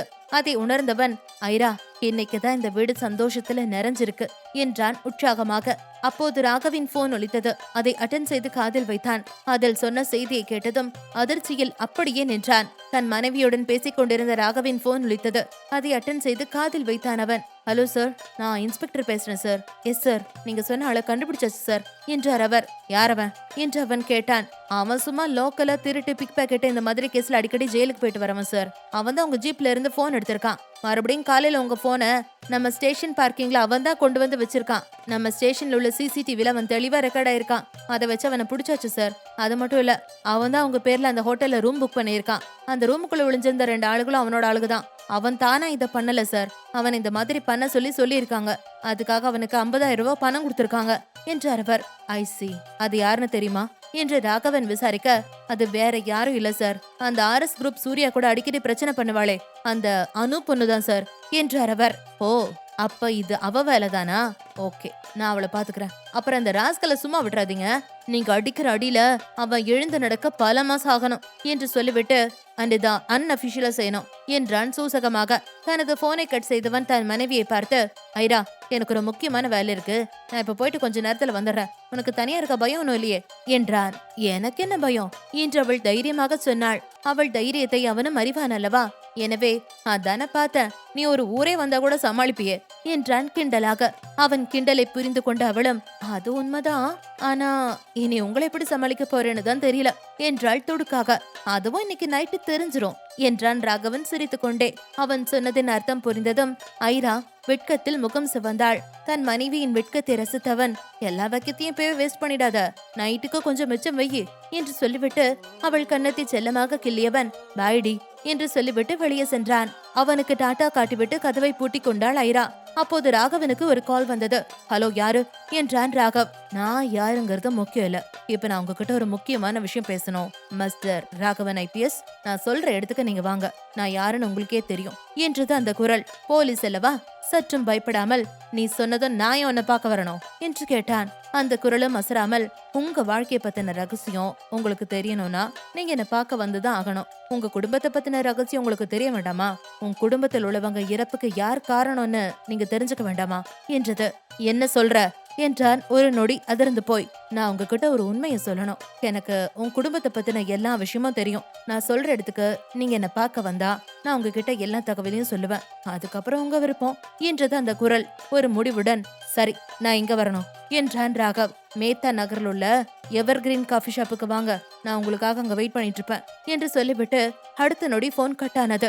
இது யாரா இருக்கும்? ஏன் குடும்பத்தை பத்தி எனக்கு தெரியாத ரகசியம் இவளுக்கு என்ன தெரியும்? இப்ப நம்ம அந்த அணுவை பார்க்க போறதா இல்ல இவளை பார்க்க போறதா? எப்படியும் ஐரா விஷயத்துல அந்த அணுதான் விளையாடி இருக்கான்னு தெரிஞ்சு போச்சு. அவளை எப்ப வேணும்னாலும் போய் பாத்துக்கலாம். இவ நம்ம ஃபேமிலிய பத்தி ஏதோ ரகசியம் தெரியும்னு சொல்றாளே, முதல்ல அது என்னன்னு கேட்டு தெரிஞ்சுக்கலாம் என்று முடிவு செய்தவன் தனது ஜீப்பை எடுத்துக்கொண்டு நேராக அந்த பெண் சொன்ன காஃபி ஷாப்பை நோக்கி சென்றான். அடுத்த அரை மணி நேரத்தில் அந்த காஃபி ஷாப்பை அடைந்தான் ராகவன். உள்ளே சென்று பார்த்தவனுக்கு அதிர்ச்சி. காரணம், அங்கே அனு உட்கார்ந்திருந்தாள். ராகவனை பார்த்ததும் கையசைத்தாள் அனு. எபிசோட் 393. ஒரு அரை மணி நேரத்தில் அந்த பெண் சொன்ன காஃபி ஷாப்பை அடைந்தான் ராகவன். உள்ளே சென்று பார்த்தவனுக்கு அதிர்ச்சி. காரணம், உள்ளே அனு உட்கார்ந்திருந்தாள். அந்த இடத்தில் கூட்டம் அதிகமாக இல்லை. ராகவனை பார்த்ததும் கையசைத்தாள் அனு. அதை பார்த்தவன், ஓ, அப்ப நம்மள கால் பண்ணி வர சொன்னது இவதானா என்று நினைத்து கொண்டே அவள் உட்கார்ந்திருந்த டேபிளை நோக்கி சென்றான் ராகவன். ஹாய் மிஸ்டர் ராகவன், நான் தான் உங்களை பார்க்கணும்னு கால் பண்ணி வர சொன்னேன் என்றாள் அனு. நீ சொல்லாம இருந்திருந்தா கூட நானே உன்னை பார்க்க வந்திருப்பேன். அது சரி, நீ எதுக்காக என்ன பார்க்கணும்னு வர சொன்ன என்றான் கோபத்தை உள்ளடக்கிய குரலில். அதான் சொன்னனே, உன்னோட ஃபேமிலிய பத்தின ரகசியத்தை உன்கிட்ட சொல்லணும்னு வர சொன்னேன். அது இருக்கட்டும், ஆமா நீங்க எதுக்காக என்ன தேடினீங்க என்று கேட்டாள் அனு சந்தேகமாக. நீ பார்த்த வேலை அப்படி. உனக்கு எவ்வளவு தைரியம் இருந்தா ஆள் வச்சு என் போனை திருடி என் மூலமா ஐராவா அப்படி ஒரு பிரச்சனையில மாட்ட பிளான் பண்ணிருப்ப என்று தனிந்த குரலில் சீறினான். அனு அசட்டையாக, ஓ, கண்டுபிடிச்சிட்டீங்களா? எனக்கு தெரியும் எப்படி இந்த விஷயத்த கண்டுபிடிச்சிருவீங்கன்னு. பட் இவ்வளவு சீக்கிரம் கண்டுபிடிப்பீங்கன்னு நான் நினைக்கல. அந்த ஐரா மேல அவ்வளவு அக்கறை உங்களுக்கு. இதெல்லாம் ஓகேதான். ஆனா உங்க குடும்பத்துல என்ன நடந்துச்சுன்னு ஏன் நீங்க கண்டுபிடிக்க முயற்சி பண்ணவே இல்ல என்றாள். ராகவின் கோபம் எல்லையை கடந்தது. முதல்ல ஏன் கேள்விக்கு பதில் சொல்லு. ஏன் இப்படி ஒரு காரியத்தை பண்ண? அதுக்கான காரணத்தை சொல்லு. நீ ஒரு பொண்ணா இருந்துட்டு இன்னொரு பொண்ணுக்கு இப்படி ஒரு அநியாயத்தை பண்ண எப்படி நீ துணிஞ்ச? சீ, உன்னெல்லாம் பொண்ணுன்னே சொல்லக்கூடாது என்றான் வெறுப்புடன். ஆமா, நான் பொண்ணு இல்லதான். நான் ஒரு ராட்சசி. நான் ரொம்ப கெட்டவ. ஆனா நான் அப்படி மாறினதுக்கு அந்த ஐரா குடும்பம் தான் காரணம் என்றாள் அனு விசித்திரமான குரலில். நீ என்ன சொல்ற என்றவன் புரியாமல் கேட்க, உங்க எதிரி கூட நல்லா இருக்கணும்னு நீங்க நினைக்கிறீங்க. ஆனா என்னால் அப்படி இருக்க முடியாது. நான் உங்க அளவுக்கெல்லாம் நல்லவில்லை. அந்த ஆர்எஸ் குரூப் குடும்பம் என் குடும்பத்துக்கு பல கெடுதல் பண்ணிருக்கு. அவங்களால நான் பாதிக்கப்பட்டிருக்கேன். அதுக்கு பழிவாங்க தான் இப்படி பண்ண. ஆனா நீங்க ரொம்ப நல்லவரு. உங்க குடும்பத்தை அழிச்சவங்களுக்கு நீங்க நல்லது பண்ணிட்டு இருக்கீங்க. உங்களுக்கு ரொம்ப நல்ல மனசு என்று பீடிகை போட்டால் தொடர்ந்து, உங்க குடும்பத்தை அழிச்சு உங்களை இப்படி அனாதைய நிக்க வச்சது யாரு தெரியுமா என்று கேட்டாள். யாரு என்று ராகவ் புரியாமல் கேட்க, நீங்க இப்ப யார கல்யாணம் பண்ணிருக்கீங்களோ அவளோட குடும்பம் தான் என்றாள் வில்லத்தனமாக. ராகவ் அதிர்ந்து போய் விழிக்க அனு பேசினாள். நான் உண்மையதான் சொல்றேன். அந்த ஆர்எஸ் குரூப் விஜயும் கிருஷ்ணாவும் தான் உங்க குடும்பத்தை அழிச்சாங்க. உங்களுக்கு புரியற மாதிரியே சொல்றேன். எனக்கு உங்க குடும்பத்தை பத்தி நல்லாவே தெரியும். உங்க அம்மாவும் அப்பாவும் காதலிச்சு கல்யாணம் பண்ணிக்கிட்டாங்க. உங்க அம்மா பிரெக்னெண்டா இருந்தப்ப உங்க அப்பா ஒரு ஆக்சிடென்ட்ல இறந்துட்டாரு. அதுக்கப்புறம் உங்க அம்மாவுக்கு ஆறுதல் உங்க மாமா தான். உங்க அம்மா அவங்க அப்பா குடும்பத்தோட பெங்களூர்ல தான் இருந்தாங்க. நீங்க பிறந்த சில மாசத்திலேயே உங்க மாமா ராகேஷ் இறந்துட்டாரு. அவர் எப்படி இருந்தாரு தெரியுமா? குடிபோதையில இருந்த ரவுடிகளோட ஏற்பட்ட சண்டைனாலதான் அவர் இறந்துட்டுதா சொன்னாங்க என்றான் ராகவ் கலங்கிய குரலில். அவன் கலகத்தை ரசித்தானோ அப்படின்னு தான் எல்லாரும் நினைச்சிட்டு இருக்காங்க. ஆனா அது உண்மை இல்ல. அவரை திட்டம் போட்டு கொலை பண்ணிட்டாங்க. அவரை கொலை பண்ணினது வேற யாரும் இல்ல, உங்களோட மாமனாரு. அதாவது அந்த ஐராவோட அப்பா கிருஷ்ணா தான். உங்க மாமா ராகேஷ் ஐராவோட அம்மா மஞ்சுவா உயிருக்கு உயிரா காதலிச்சாரு. அந்த மஞ்சுவும் அவரை விரும்பினா. ராகேஷும் அவதான் உலகம்னு அவ பின்னாடி பைத்தியமா சுத்தினாரு. ஆனா அவங்க காதல் மஞ்சுவோட குடும்பத்துக்கு பிடிக்கல. அவங்க காதலுக்கு எதிர்ப்பு தெரிவிச்சாங்க. அதனால வேற வழி இல்லாம 2 பேரும் வீட்டை விட்டு ஓடி போய் கல்யாணம் பண்ணிக்கலாம்னு இருந்தாங்க. அவங்க பிளான் பண்ணின மாதிரி ஓடியும் போயிட்டாங்க. ஆனா அந்த கிருஷ்ணாவும் விஜயும் எப்படியோ அவங்கள தேடி கண்டுபிடிச்சிட்டாங்க. அவங்க எவ்வளவோ சொல்லி உங்க மாமா மஞ்சுவை விட்டு தர முடியாதுன்னு சொல்லி பிடிவாதமா இருந்தாரு. மஞ்சுவும் தன்னோட காதல கைவிட முடியாதுன்னு பிடிவாதமா சொல்லிட்டா. அந்த ஆத்திரத்துலதான் அந்த கிருஷ்ணா உங்க மாமாவை கொன்னுட்டான். அந்த சமயத்துல 4 பேர் அந்த இடத்துல உட்கார்ந்து தண்ணி அடிச்சிட்டு இருந்திருக்கானுங்க. அந்த கிருஷ்ணாவும் விஜயம் பெரிய பணக்காரனுங்க. அதனால பணத்தை செலவு பண்ணி போலீஸ கைக்குள்ள போட்டுக்கிட்டு இந்த 4 குடிகாரங்க தான் உங்க மாமாவை கொன்னதுன்னு சொல்லி கேஸையே க்ளோஸ் பண்ணிட்டானுங்க. அந்த ரவுடிகளும் ஜெயிலுக்கு போயிட்டானுங்க. அந்த 4 ரவுடிங்கள 3 பேர் செத்து போயிட்டானுங்க. இப்போ ஒருத்த மட்டும் தான் உயிரோட இருந்தான். அவனும் 2 நாளைக்கு முன்னாடி செத்துட்டுதா கேள்விப்பட்டேன். அவனை சமீபத்துலதான் நான் சந்திச்சேன். அவன் சொல்லிதான் எனக்கு இந்த உண்மையெல்லாம் தெரியும். நானே இது உங்ககிட்ட சொல்லலாம்னு இருந்தேன். பட் அதுக்குள்ள நீங்க ஐராவை கல்யாணம் பண்ணிக்கிட்டீங்க என்று சொல்லிக்கொண்டே தன் மொபைலில் இருந்த ஒரு வீடியோவை எடுத்து ராகவனிடம் பிளே செய்து காட்டினாள் அனு. அதில் ராகேஷை கொன்றதாக தண்டனை பெற்ற அந்த 4 ரவுடிகளில் உயிரோடு இருந்த ஒருவன் பேசினான். அம்மா சத்தியமா சொல்ற, அன்னைக்கு அந்த ராகேஷ நாங்க கொல்லல. அந்த பணக்காரன் கொண்டு போட்டு பழிய தூக்கி எங்க மேல போட்டுட்டான். எங்களுக்கு பணம் பலம் இல்ல, கேக்குறதுக்கு மால் இல்ல. வேற வழி இல்லாம நாங்களும் ஜெயிலுக்கு போயிட்டோம். நான் சொல்றது எல்லாமே சத்தியம் சத்தியம் சத்தியம் என்று அனு சொல்லி கொடுத்ததை அச்சு பிசுறாமல் அப்படியே சொல்லியிருந்தான் அந்த ரவுடி. போலீஸ் அல்லவா? அதை பார்த்ததும், என்ன எவனுக்கோ காசு கொடுத்து இப்படி பேச சொல்லிருக்கியா என்றான் ராகவ். ஐயோ இல்ல, உங்க மாமாவை கொன்னதா தண்டனை கொடுத்த அந்த 4 ரவுடிகள்ல இவனும் ஒருத்தன். உங்களுக்கு நம்பிக்கை இல்லைனா இத பாருங்க என்று தன் கையில் இருந்த ஒரு ஃபைலை எடுத்து ராகவனிடம் நீட்டினாள் அனு. அதில் பல வருடங்களுக்கு முன்பு ராகேஷ் கொல்லப்பட்ட செய்தித்தாள் படத்துடன் இருந்தது. அதில் கொலை செய்யப்பட்ட ராகேஷ் மற்றும் கொலையாளிகள் என்று சிலரின் படமும் அதில் போடப்பட்டிருந்தது. அதில் சற்று முன்பு ஆடியோ வீடியோவில் பேசிய அதே ரவுடியும் வாலிபனாக இருந்தான். அதை பார்த்ததும் ராகவிற்கு அனு சொல்வதெல்லாம் உண்மைதான் என்று ஒரு நிமிடம் தோன்றியது. அவன் ஒரு மனதாக அவள் சொன்னதை நம்ப ஆரம்பித்தான். தான் சொல்வதை அவன் நம்ப ஆரம்பித்து விட்டான் என்பதை புரிந்து கொண்ட அனு தன் அடுத்த ஆயுதத்தை பயன்படுத்தினாள். அது மட்டும் இல்ல, உங்க சித்தப்பா எப்படி செத்தாரு தெரியுமா என்று அவள் தூண்டில் போட அதில் வசமாக சிக்கினான் ராகவ். ராகவிற்கு அன்று அதிர்ச்சிக்கு மேல் அதிர்ச்சி. எனவே ஒரு தயக்கத்துடன், அவர் யாரோ ஒரு மாடல் அழகிய விஷம் வச்சு கொண்டுட்டுதா கேள்விப்பட்டேன் என்றான். ஆமா, அது உண்மைதான். அவ பேரு ரேஷ்மா. அவ அந்த விஜயோட ஆளு. ஆமா, உங்க சித்தப்பா அந்த ரேஷ்மாவை விரும்பினாரு. ஆனா அந்த ரேஷ்மா விஜயோட காதலி. அவதான் விஜய் ஃபேஷனோட மெயின் மாடல். விஜய் சொல்லிதான் ரேஷ்மா உங்க சித்தப்பாக்கு ஸ்லோ பாய்சன் கொடுத்து கொன்னுட்டா என்றாள் அனு. ஆனா அதுக்கான அவசியம் என்ன என்று அவன் கேட்டான். அவசியம் இருக்கு. ராகேஷோட மரணத்தை பத்தின உண்மை எப்படியும் உங்க சித்தப்பாக்கு தெரிஞ்சு போச்சு. அப்போ உங்க தாத்தா மினிஸ்டரா இருந்ததுனால அவரோட செல்வாக்க பயன்படுத்தி கிருஷ்ணாவை எப்படியும் கைது பண்ணிடுவாங்கன்னு பயந்த விஜய் தான் காதலி ரேஷ்மாவை பகடக்காயா வச்சு உங்க சித்தப்பாவை கொன்னுட்டா. அந்த ரேஷ்மாவும் விஜய் மேல உள்ள காதலுக்காக அவனை காட்டி கொடுக்காம தான் தான் கொலை பண்ணினதா சொல்லி ஜெயிலுக்கும் போயிட்டா. கொஞ்ச நாள்லயே ஜெயில தற்கொலையும் பண்ணிக்கிட்டா. அவளோட இறுதி சடங்கு கூட அந்த விஜய் தான் பண்ணியிருக்கான் என்று மினிஸ்டரின் மகன் கொலை மற்றும் ரேஷ்மாவின் தற்கொலை பற்றிய இரு செய்தி குறிப்புகளையும் ராகவனிடம் கொடுத்தாள் அனு. இப்போது ராகவன் அனு சொன்னதை முழுதாக நம்பிவிட்டான். அனு மேலும் தொடர்ந்தாள். உங்க மாமா செத்த கவலையில உங்க அம்மாவும் கொஞ்ச நாள்ல இறந்துட்டாங்க. உங்க சித்தப்பா செத்த கவலையில உங்க தாத்தாவும் அரசியல இருந்தே விலகிட்டாரு. இப்ப சொல்லு, அந்த குடும்பத்துல இருந்து ஒரு பொண்ணை நீங்க கல்யாணம் பண்ணிருக்கீங்க. இது உங்களுக்கே நியாயமா? நீங்க உங்க குடும்பத்துக்கு துரோகம் பண்ணிட்டீங்க. எனக்கு தெரிஞ்ச எல்லா உண்மையும் ஆதாரத்தோட உங்ககிட்ட சொல்லிட்டேன். இனிமே முடிவு உங்களோடது. நான் உன் போனை திருடி அந்த ஐராவை உங்க பேரை சொல்லி பிரச்சனையில மாட்ட வச்சது தப்புதான். அதுக்காக நான் உங்ககிட்ட சாரி கேட்டுக்கிறேன். அப்ப நான் கிளம்புறேன் என்று சொல்லிவிட்டு அங்கிருந்து எழுந்து சென்றாள் அனு. அவள் சொன்னதையெல்லாம் கேட்டவனுக்கு தலையை சுற்ற ஆரம்பித்தது. தன் தலையை பிடித்துக் கொண்டு அப்படியே டேபிளில் சாய்ந்தான் ராகவ். வெளியே சென்ற அனுபவ் கண்ணாடி வழியாக ராகவை கவனித்தாள். நாம் ஜோடிச்சு போய் நம்பிட்டான். அது எப்படி நம்பாம இருப்பான்? நான் காட்டின ஆதாரப்படி. டே ராகவ், நான் காட்டின ஆதாரம் எல்லாம் உண்மையானதுதான். ஆனா நான் சொன்ன கதையில பாதி பொய் பாதி உண்மை. பட் அது உன்னால கண்டுபிடிக்க முடியாது. இனி நீ எப்படியும் அந்த விஜய் மேலேயும் கிருஷ்ணா மேலேயும் இருக்கிற கோபத்தை உன் பொண்டாட்டி கிட்ட காட்டுவ. அவ கூட உன்னால சந்தோஷமா வாழ முடியாது. அடியே ஐரா, நாம விரும்பினவனையே கல்யாணம் பண்ணிக்கிட்டோம். இனி சந்தோஷமா வாழலாம்னு நினைச்சியா? நான் இருக்கிற வரைக்கும் நீ கனவுல கூட உன் புருஷன் கூட சந்தோஷமா வாழ விட மாட்டேன். உனக்கு செய்ய வேண்டியதை எந்த குறையும் இல்லாம நல்லபடியா செஞ்சு முடிச்சிட்டேன். இனி உன்னை உன் புருஷன் பாத்துப்பான். நான் என் வேலையை பாக்குறேன். அடுத்து உன் கூடவே ஒட்டிக்கிட்டு பிறந்தாலே அந்த இன்னொருத்தி யாரா, அவளுக்கும் கூடிய சீக்கிரம் ஆப்பு வைக்கிறேன் என்று சொல்லிக் கொண்டிருக்கும் போதே நந்தாவின் ஞாபகம் வந்தது அனுவிற்கு. இந்த நந்தா என்ன நமக்கு கால் பண்ணவே இல்ல. அவனுக்கும் அந்த ஆராக்கும் இடையில உள்ளத பத்தி அந்த சூர்யா குடும்பத்துக்கிட்ட சொல்லி பிரச்சனையை கிளப்பி விடணும். அதுக்கு எனக்கு ஸ்ட்ராங்கான எவிடன்ஸ் வேணும். முதல்ல அதை ரெடி பண்ணுவோம். இப்ப போய் நந்தாவை பார்த்துட்டு அவங்கிட்ட இருந்த ஏதாவது விஷயத்தை கறக்க முடியுதான்னு பாக்கலாம் என்று நினைத்தவள் KN ஹாஸ்பிட்டலை நோக்கி தன் காரை ஓட்டினாள். இது எல்லாம் உண்மையா? என்னால அந்த அனு சொல்றத நம்பவும் முடியல, நம்பாம இருக்கவும் முடியல. அந்த அனு நல்லவில்ல. என் ஐராவ பிராத்தல் கேஸ்ல சிக்க வைக்க முயற்சி பண்ணினவ. அதுலயே அவ ரொம்ப தப்பானவன் தெரியுது. ஆனா அவ கொடுத்த ஆதாரம் எல்லாம் உண்மையாதான் இருக்கு. இருந்தாலும் இதை வச்சு எதையும் முடிவு பண்ணிடாத ராகவ். கண்ணால் பார்ப்பதும் போய், காதால் கேட்பதும் போய். தீர விசாரிப்பதே மெய்ன்னு பெரியவங்க சொல்லிருக்காங்க. முதல்ல தீர விசாரி, அப்புறமா முடிவிடு என்று தனக்கு தானே சொல்லிக் கொண்டவன் தனது ஜீப்பை நேராக மகாபலிபுரம் போலீஸ் ஸ்டேஷனை நோக்கி ஓட்டினான். உயிருக்கு ஆபத்தான நிலையில் இருந்த ஒரு பேஷண்ட்டுக்கு ஹார்ட் ஆபரேஷன் செய்துவிட்டு அப்போதுதான் தன் அறைக்கு வந்தான் நந்தா. அப்பாடா, ஆபரேஷன் முடிஞ்சிருச்சு. முதல்ல வீட்டுக்கு போனோம். பாவம் ஆற தனியா இருப்பா.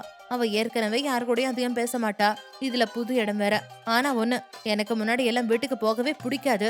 ஆனா இப்ப கல்யாணம் ஆகி ஒரு நாள் கூட ஆகல, அதுக்குள்ள நமக்காக ஒருத்தி வீட்டுல காத்துட்டு இருப்பா. உடனே வீட்டுக்கு போகணும்னு தோணுது. அதுக்குதான் காலகாலத்தோட கல்யாணம் பண்ணணுங்கிறது என்று நினைத்து சிரித்தவன் வீட்டிற்கு போவதற்காக கிளம்பினான். அப்போது அவனின் அரைக்கதவை தட்டிவிட்டு உள்ளே வந்தாள் அனு. அவளை பார்த்தவன், ஹாய் அனு, என்ன திடீர் விசிட்டு என்றான் சிரித்த முகமாக. அவன் முகத்தில் இருந்த சந்தோஷத்தை பார்த்தவள், என் நந்தா, என்னாச்சு? இன்னைக்கு நீ ரொம்ப சந்தோஷமா இருக்கிற மாதிரி தெரியுது என்று கேட்டாள் அனு. ஆமா, நான் இப்ப ரொம்ப சந்தோஷமா இருக்கேன். நீ யாரோ ஒரு பொண்ணை லவ் பண்றேன்னு சொன்னீங்க. அவங்க வீட்டுல உன் லவ் சொல்லி சம்மதம் வாங்கிட்டியா? அதனாலதான் இவ்வளவு ஹாப்பியா இருக்கியோ என்றாள் கிண்டலாக. அதுக்கு அவசியமே இல்ல என்று அவன் லேசாக வெட்கப்பட, அணுவிற்குள் எச்சரிக்கை மணி அடித்தது. ஆமாமா, அதுக்கு அவசியமே இல்ல. நீ அந்த ஆறாவ கல்யாணம் பண்ணிக்க கூடாது. அதுக்கு பதிலா தான் எதிரி கிட்டயே தான் பொண்ணு வாழ்க்கையை இழந்துட்டாலேன்னு அந்த சூர்யா குடும்பம் கஷ்டப்படணும், துடிக்கணும். அதான் முக்கியம் என்று ஒரு நொடி பொழுதில் மனதிற்குள் நினைத்தவள் வெளியில், ஏன் அந்த அப்படி சொல்ற என்றாள் ஒன்றும் புரியாமல். எங்களுக்கு தான் கல்யாணம் ஆயிடுச்சே என்று அவன் லேசான சிரிப்புடன் சொன்னான். அணுவின் அதிர்ச்சி வெளிப்படையாக தெரிந்தது. ஏய், நீ எவ்வளவு ஷாக் ஆகுற அனு என்று நந்தா அழைத்ததும், அது ஒண்ணும் இல்ல. ஆமா, நீ சொல்றது உண்மையா? உனக்கும் அந்த சாரி உன் லவருக்கும் கல்யாணம் ஆயிடுச்சா என்று அதிர்ந்தாள் அனு. ஆமா, இன்னைக்குதான் கோயில்ல கல்யாணம் பண்ணிக்கிட்டோம் என்றான் சந்தோஷமாக. நான் அவ கெட்டு போனவன் அவளை ஊர் அறிய அசிங்கப்படுத்தலான்னு பிளான் பண்ணி வச்சிருந்தா இவன் அவளை கல்யாணம் பண்ணிக்கிட்டேங்கிறான். இப்ப என்ன பண்றது? சரி விடு அனு, இதுவும் நல்லதுதான். அனு, அவன் பொண்டாட்டிய பத்தி உனக்கு எதுவுமே தெரியாத மாதிரி இருக்கு. ஆனா அவளை பத்தி சொன்னதுக்கு அப்புறம் வேலையை ஆரம்பிக்கலாம் என்று மனதிற்குள் நினைத்து கொண்டிருந்தாள். என்ன அனு, நான் கல்யாணம் பண்ணிட்டேன்னு சொல்றேன், நீ எதுவுமே சொல்லாம அமைதியா இருக்க என்று அவன் அவள் முன் சொடக்கு போட்டான் நந்தா. அதில் நிகழ்விற்கு வந்த அனு, நீ கல்யாணம் பண்ணிக்கிட்டது நினைச்சு எனக்கு சந்தோஷம்தான். ஆனா அத்தை ஊர்ல இல்லாதப்ப நீ இப்ப கல்யாணம் பண்ணிக்கிட்டதுதான் கஷ்டமா இருக்கு. பாவாத்த, அவங்களுக்கு நீ ஒரே பையன். உன் கல்யாணத்தை எப்படியெல்லாம் நடத்தணும்னு அவங்க கனவு கண்டு வச்சிருப்பாங்க. இப்ப எல்லாமே வேஸ்டா போச்சு. அத நினைச்சுதான் வருத்தமா இருந்தேன், வேற ஒண்ணும் இல்ல. ஏனந்தா, இந்த கல்யாணத்துக்கு இவ்வளவு அவசரம் என்ன? ஒருவேளை அந்த பொண்ணு வீட்டுல ஒத்துக்கலையா என்றாள். எனக்கும் கஷ்டமா தான் இருக்கு. பட் எனக்கு வேற வழி இல்ல. அவளுக்கு வேற மாப்பிள்ள பாத்துட்டாங்க என்றான் நந்தா. ஏன், உனக்கு என்ன குறைச்சல்? நீ சிட்டில எவ்வளவு பெரிய டாக்டர், பரம்பரை பணக்காரன் வேற. உன் பேர்ல எவ்வளவு சொத்து இருக்கு தெரியுமா? உன்னை விட நல்ல மாப்பிள்ள அவங்க பொண்ணுக்கு கிடைச்சிருவானா என்ன என்றாள் அனு கோபம் காட்டி. ஐயோ அனு, அவ குடும்பமும் பெரிய பணக்கார குடும்பம் தான். சொல்ல போனா என்னை விட அவங்க பெரிய பணக்காரங்க. யார் வீட்டு பொண்ணுன்னு சொன்னா நீயே அசந்தருவ என்றான். அப்படி வா வழிக்கு என்று நினைத்து கொண்டே, அப்படியா? ஆமா, அப்படி யார் வீட்டு பொண்ண நீ கல்யாணம் பண்ணிருக்க என்று தெரியாததை போல கேட்டாள். அவளுக்கு ஏதோ சர்ப்ரைஸ் கொடுப்பது போல, RS குரூப் இருக்காங்கல்ல, அவங்க வீட்டு பொண்ணுதான் என்றான் நந்தா. RS குரூப் வீட்டு பொண்ணா? நீ என்ன சொல்ற என்று அதிர்ச்சியாக கேட்பது போல நடித்தாள் அனு. எபிசோட் 394. அனுவிற்கு ஏதோ சர்ப்ரைஸ் கொடுப்பது போல நந்தா தான் திருமணம் செய்த பெண்ணை பற்றியும் அவள் குடும்பத்தை பற்றியும் சொன்னான். RS குரூப் இருக்காங்கல்ல, அவங்க வீட்டு பொண்ணுதான் என்றான். RS குரூப் வீட்டு பொண்ணா? நீ என்ன சொல்ற என்று அதிர்ச்சியாக கேட்பது போல நடித்தாள் அனு. ஆமா, அதுக்கு ஏன் இவ்ளோ ஷாக் ஆகுற? ஓ, எனக்கு தெரியும், அந்த சூர்யாக்கு உனக்கு ஒத்து வராது அதனாலயா? பட் என் ஆரா ரொம்ப நல்ல பொண்ணு என்று அவன் ஆராவிற்கு சாதகமாக பேசினான். தப்பு பண்ணிட்டிய நந்தா என்று அதிர்ந்து போனது போல நாற்காலியில் சாய்ந்தாள். நீ என்கிட்ட முன்னாடியே ஒரு வார்த்தை RS குரூப் விட்டு பொண்ணதான் லவ் பண்றேன்னு சொல்லியிருந்தா நான் எல்லா உண்மையும் உன்கிட்ட அப்பவே சொல்லியிருப்பேனே. கடவுளே, இப்படி ஆயிடுச்சே, நடக்க கூடாதது நடந்துருச்சே என்று போலியாக கண்ணீர் சிந்தினாள் அனு. நீ என்ன அனு சொல்ற? நான் தப்பு பண்ணிட்டனா? எனக்கு புரியல என்று நந்தா கேட்டான். ஆமா நந்தா, நீ பெரிய தப்பு பண்ணிட்ட. எனக்கும் அந்த குடும்பத்துக்கும் என்ன பிரச்சனைன்னு உனக்கு தெரியுமா? சொல்றேன் கேட்டுக்கோ. உண்மையிலேயே எனக்கும் அந்த குடும்பத்துக்கும் எந்த பிரச்சனையும் இல்ல. உனக்கும் அந்த குடும்பத்துக்கும் தான் பிரச்சனை. உனக்கு பதிலாதான் நான் அவங்க கூட போராடிட்டு இருக்கேன் என்றாள் பீடிகையோடு. நந்தா வெளிநாட்டில் படித்தவன். அவன் அம்மா இங்கு குடும்ப பொறுப்பு மற்றும் பிசினஸை கவனித்துக் கொண்டதால் அவனுக்கு பெரிதாக இங்குள்ள நிலவரம் தெரியாது. எனவே வாட், எனக்கும் அவங்களுக்கும் பிரச்சனையா என்று கேட்டான். ஆமா, அசோக் மாமா நீ நினைச்சிட்டு இருக்கிற மாதிரி கார் விபத்துல சாகல, அவரை கொலை பண்ணிட்டாங்க என்று அவள் சொன்னதை கேட்டதும் அதிர்ந்தான் நந்தா. என்ன, அப்பாவை கொன்னுட்டாங்களா? வாட், நீ என்ன சொல்ற? யார் அப்படி பண்ணது என்றான். வேற யாரும் இல்ல, அந்த RS குரூப் விஜய் தான். நந்தா, அசோக் மாமாவுக்கும் அந்த விஜய்க்கும் எப்பவுமே ஆகாது. விஜய்க்கு பிசினஸ்ல பெரிய போட்டியே அசோக் மாமா தான். எங்க பிசினஸ்ல நம்மளை விட இவன் பெரிய ஆளா வந்துருவானோன்னு பயந்த அந்த விஜய் திட்டம் போட்டு உங்க அப்பாவை கொன்னுட்டான். என் மாமாவை கொன்னதுக்கு பழி வாங்கதான் அந்த குடும்பத்தையே எதிரியா நினைக்கிறேன் என்றாள் கண்ணீரோடு. அம்மா அவங்க மேல எந்த நடவடிக்கையும் எடுக்கலையா என்று நந்தா கேட்டான். அவன் இன்னும் அந்த அதிர்ச்சியிலிருந்து வெளிவரவில்லை. அத்தா அவங்க கூட பிரச்சனை வேண்டான்னு நினைச்சு அவங்க மேல கம்ப்ளைண்ட் கொடுக்கல. அசோக் மாமா இருந்ததுக்கு அப்புறம் துளசி அத்தைக்கும் உன்னை விட்ட வேற யாருமே இல்ல, நீயும் கை குழந்தை. ஆனா அப்ப அந்த விஜய் ரொம்ப பெரிய ஆளு. அவன் மேல கேஸ் கொடுத்தா உன் உயிருக்கு ஏதாவது ஆபத்து வந்துருமோன்னு பயந்து அத்தை என் புருஷன் ஆக்சிடென்ட்ல தான் செத்தாருன்னு சொல்லிட்டாங்க. போலீஸும் மாமாவோட சாவு விபத்துன்னு முடிவு பண்ணிட்டாங்க என்றாள், பாதி உண்மை பாதி பொய்யாக. அப்புறம் ஏன் அப்பா ஆக்சிடென்ட்ல இருந்தது அம்மா என்கிட்ட போய் சொன்னாங்க என்றான் அவன் ஆற்றாமையுடன். அத்தை ரொம்ப நல்லவங்க, இந்த விஷயம் உனக்கு தெரியக்கூடாதுன்னு நினைச்சாங்க. அதனாலதான் அத்தை என்ன உன் கூட அதிகமா பழக விட மாட்டாங்க. ஏன் தெரியுமா? எங்க நான் இந்த உண்மையெல்லாம் உன்கிட்ட சொல்லிடணுங்கிற பயம் தான். ஒருவேளை உனக்கு இந்த உண்மையெல்லாம் தெரிஞ்சா நீ பெரியவன் ஆனதுக்கு அப்புறம் அவங்கள பழிவாங்க நினைப்பியோன்னு பயந்தாங்க. தான் புருஷன மாதிரி உன்னையும் இழக்க அவங்க விரும்பல. உன் மேல அவ்வளோ பாசம் அவங்களுக்கு ஆனா உனக்கு பதிலா என் மாமாவோட சாவுக்காக நான் அந்த குடும்பத்தை பழிவாங்க நினைச்சேன். அதனாலதான் இன்னைக்கு எல்லாரோட பார்வையிலயும் நான் கெட்ட பொண்ணா தெரியறேன். பட் எனக்கு யார பத்தியும் கவலை இல்ல. எனக்கு என் மாமாவோட சாவுக்கு காரணமான அந்த சூர்யாவோட குடும்பத்தை பழி வாங்கணும், அவ்வளவுதான் என்று கண்ணீர் சிந்தினாள் அனு. பிறகு தன் கண்களை துடைத்துக் கொண்டு, நான் அந்த சூர்யா குடும்பத்தை அழிக்க நினைக்கிறேன். ஆனா நீ உன் அம்மாவோட வாழ்க்கையை அழிச்சவன் குடும்பத்தில் உள்ள பொண்ணை போய் கல்யாணம் பண்ணிருக்கியே. இந்த விஷயம் மட்டும் அத்தைக்கு தெரிஞ்சா அவங்க எவ்வளவு கஷ்டப்படுவாங்க தெரியுமா என்று பாயிண்டை பிடித்தாள். அவள் சொன்னதையெல்லாம் கேட்ட நந்தா இடிந்து போனான். கடவுளே, இது என்ன? இந்த விஷயம் எனக்கு இத்தனை நாளா தெரியாம போச்சே. என் அப்பாவை கொன்னவங்களோட வீட்டு பொண்ணை நான் கல்யாணம் பண்ணிக்கிட்டேன். எவ்வளவு பெரிய தப்பு பண்ணிட்டேன். என் அப்பாவோட ஆத்மா என்ன மன்னிக்கவே மன்னிக்காது என்று மனதிற்குள்ளேயே புலம்ப ஆரம்பித்தான் நந்தா. நந்தா, நீ அந்த குடும்பத்திலிருந்து பொண்ணு எடுத்திருக்கிற விஷயம் அத்தைக்கு மட்டும் தெரிஞ்சா அவங்க தாங்க மாட்டாங்க என்று அடுத்த பிளானை தொடங்கினாள் அனு. இப்ப என்ன பண்றது அனு? ஆனா ஆரா ரொம்ப நல்லவானு என்று அவன் புலம்ப, அவன் நல்லவதான். ஆனா உடம்புல ஓடுற ரத்தம் அந்த குடும்பத்தை சேர்ந்தவங்களோடது தானே, உன் அப்பாவை கொன்னவங்களோடது தானே. நீ அதை மறந்துடாத. உனக்கு கல்யாணம் ஆனது அத்தைட்ட சொல்லிட்டியா என்று விசாரித்தாள். அவன் இல்லை என்றதும், ரொம்ப நல்லதா போச்சு. அந்த கழுவி மட்டும் இப்ப இங்க வந்தா காரியமே கெட்டு போயிடும். அதனால அந்த கழுவி இங்க வரவிடவே கூடாது. அவசியம் ஏற்பட்டா அவளை போட்டு தள்ளிடணும் என்று மனதில் நினைத்தவள் நந்தாவிடம், நீ இத பத்தி அத்தைக்கிட்ட சொல்ல வேண்டாம். அவங்க ஊருக்கு வரும்போது தெரிஞ்சுக்கட்டும். அவங்க நிம்மதியை தேடி போயிருக்காங்க. இந்த விஷயத்த சொல்லி அவங்க நிம்மதியை பறிக்க வேண்டாம். இனி நீ எது பண்ணாலும் நல்லா யோசிச்சு முடிவு பண்ணு. இப்ப நான் கிளம்புறேன் என்று சொல்லிவிட்டு அங்கிருந்து கிளம்பினாள் அனு. மனதிற்குள், அடியே ஆரா, உனக்கு ஆப்பு ரெடிடி என்று சந்தோஷப்பட்டாள். இதுவரை வீட்டிற்குள் போக வேண்டும் என்று ஆசையாக இருந்தவன் இப்பொழுது வீட்டிற்கு போக பிடிக்காமல் அங்கேயே உட்கார்ந்தான்.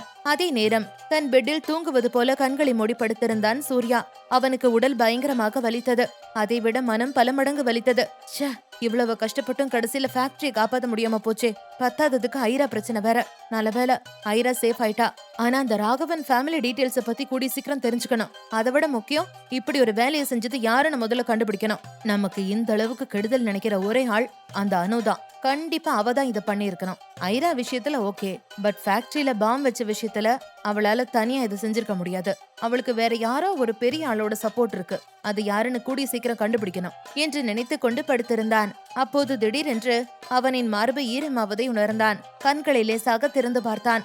அவன் அருகில் அவனின் நிலா தன் சூர்யாவின் காயங்களை பார்த்து கண்ணீர் விட்டு கொண்டிருந்தாள். தனக்காக தன் நிலா கவலைப்படுகிறாள் என்பதை புரிந்து கொண்டவன் அவளை சமாதானம் செய்ய நினைத்தான்.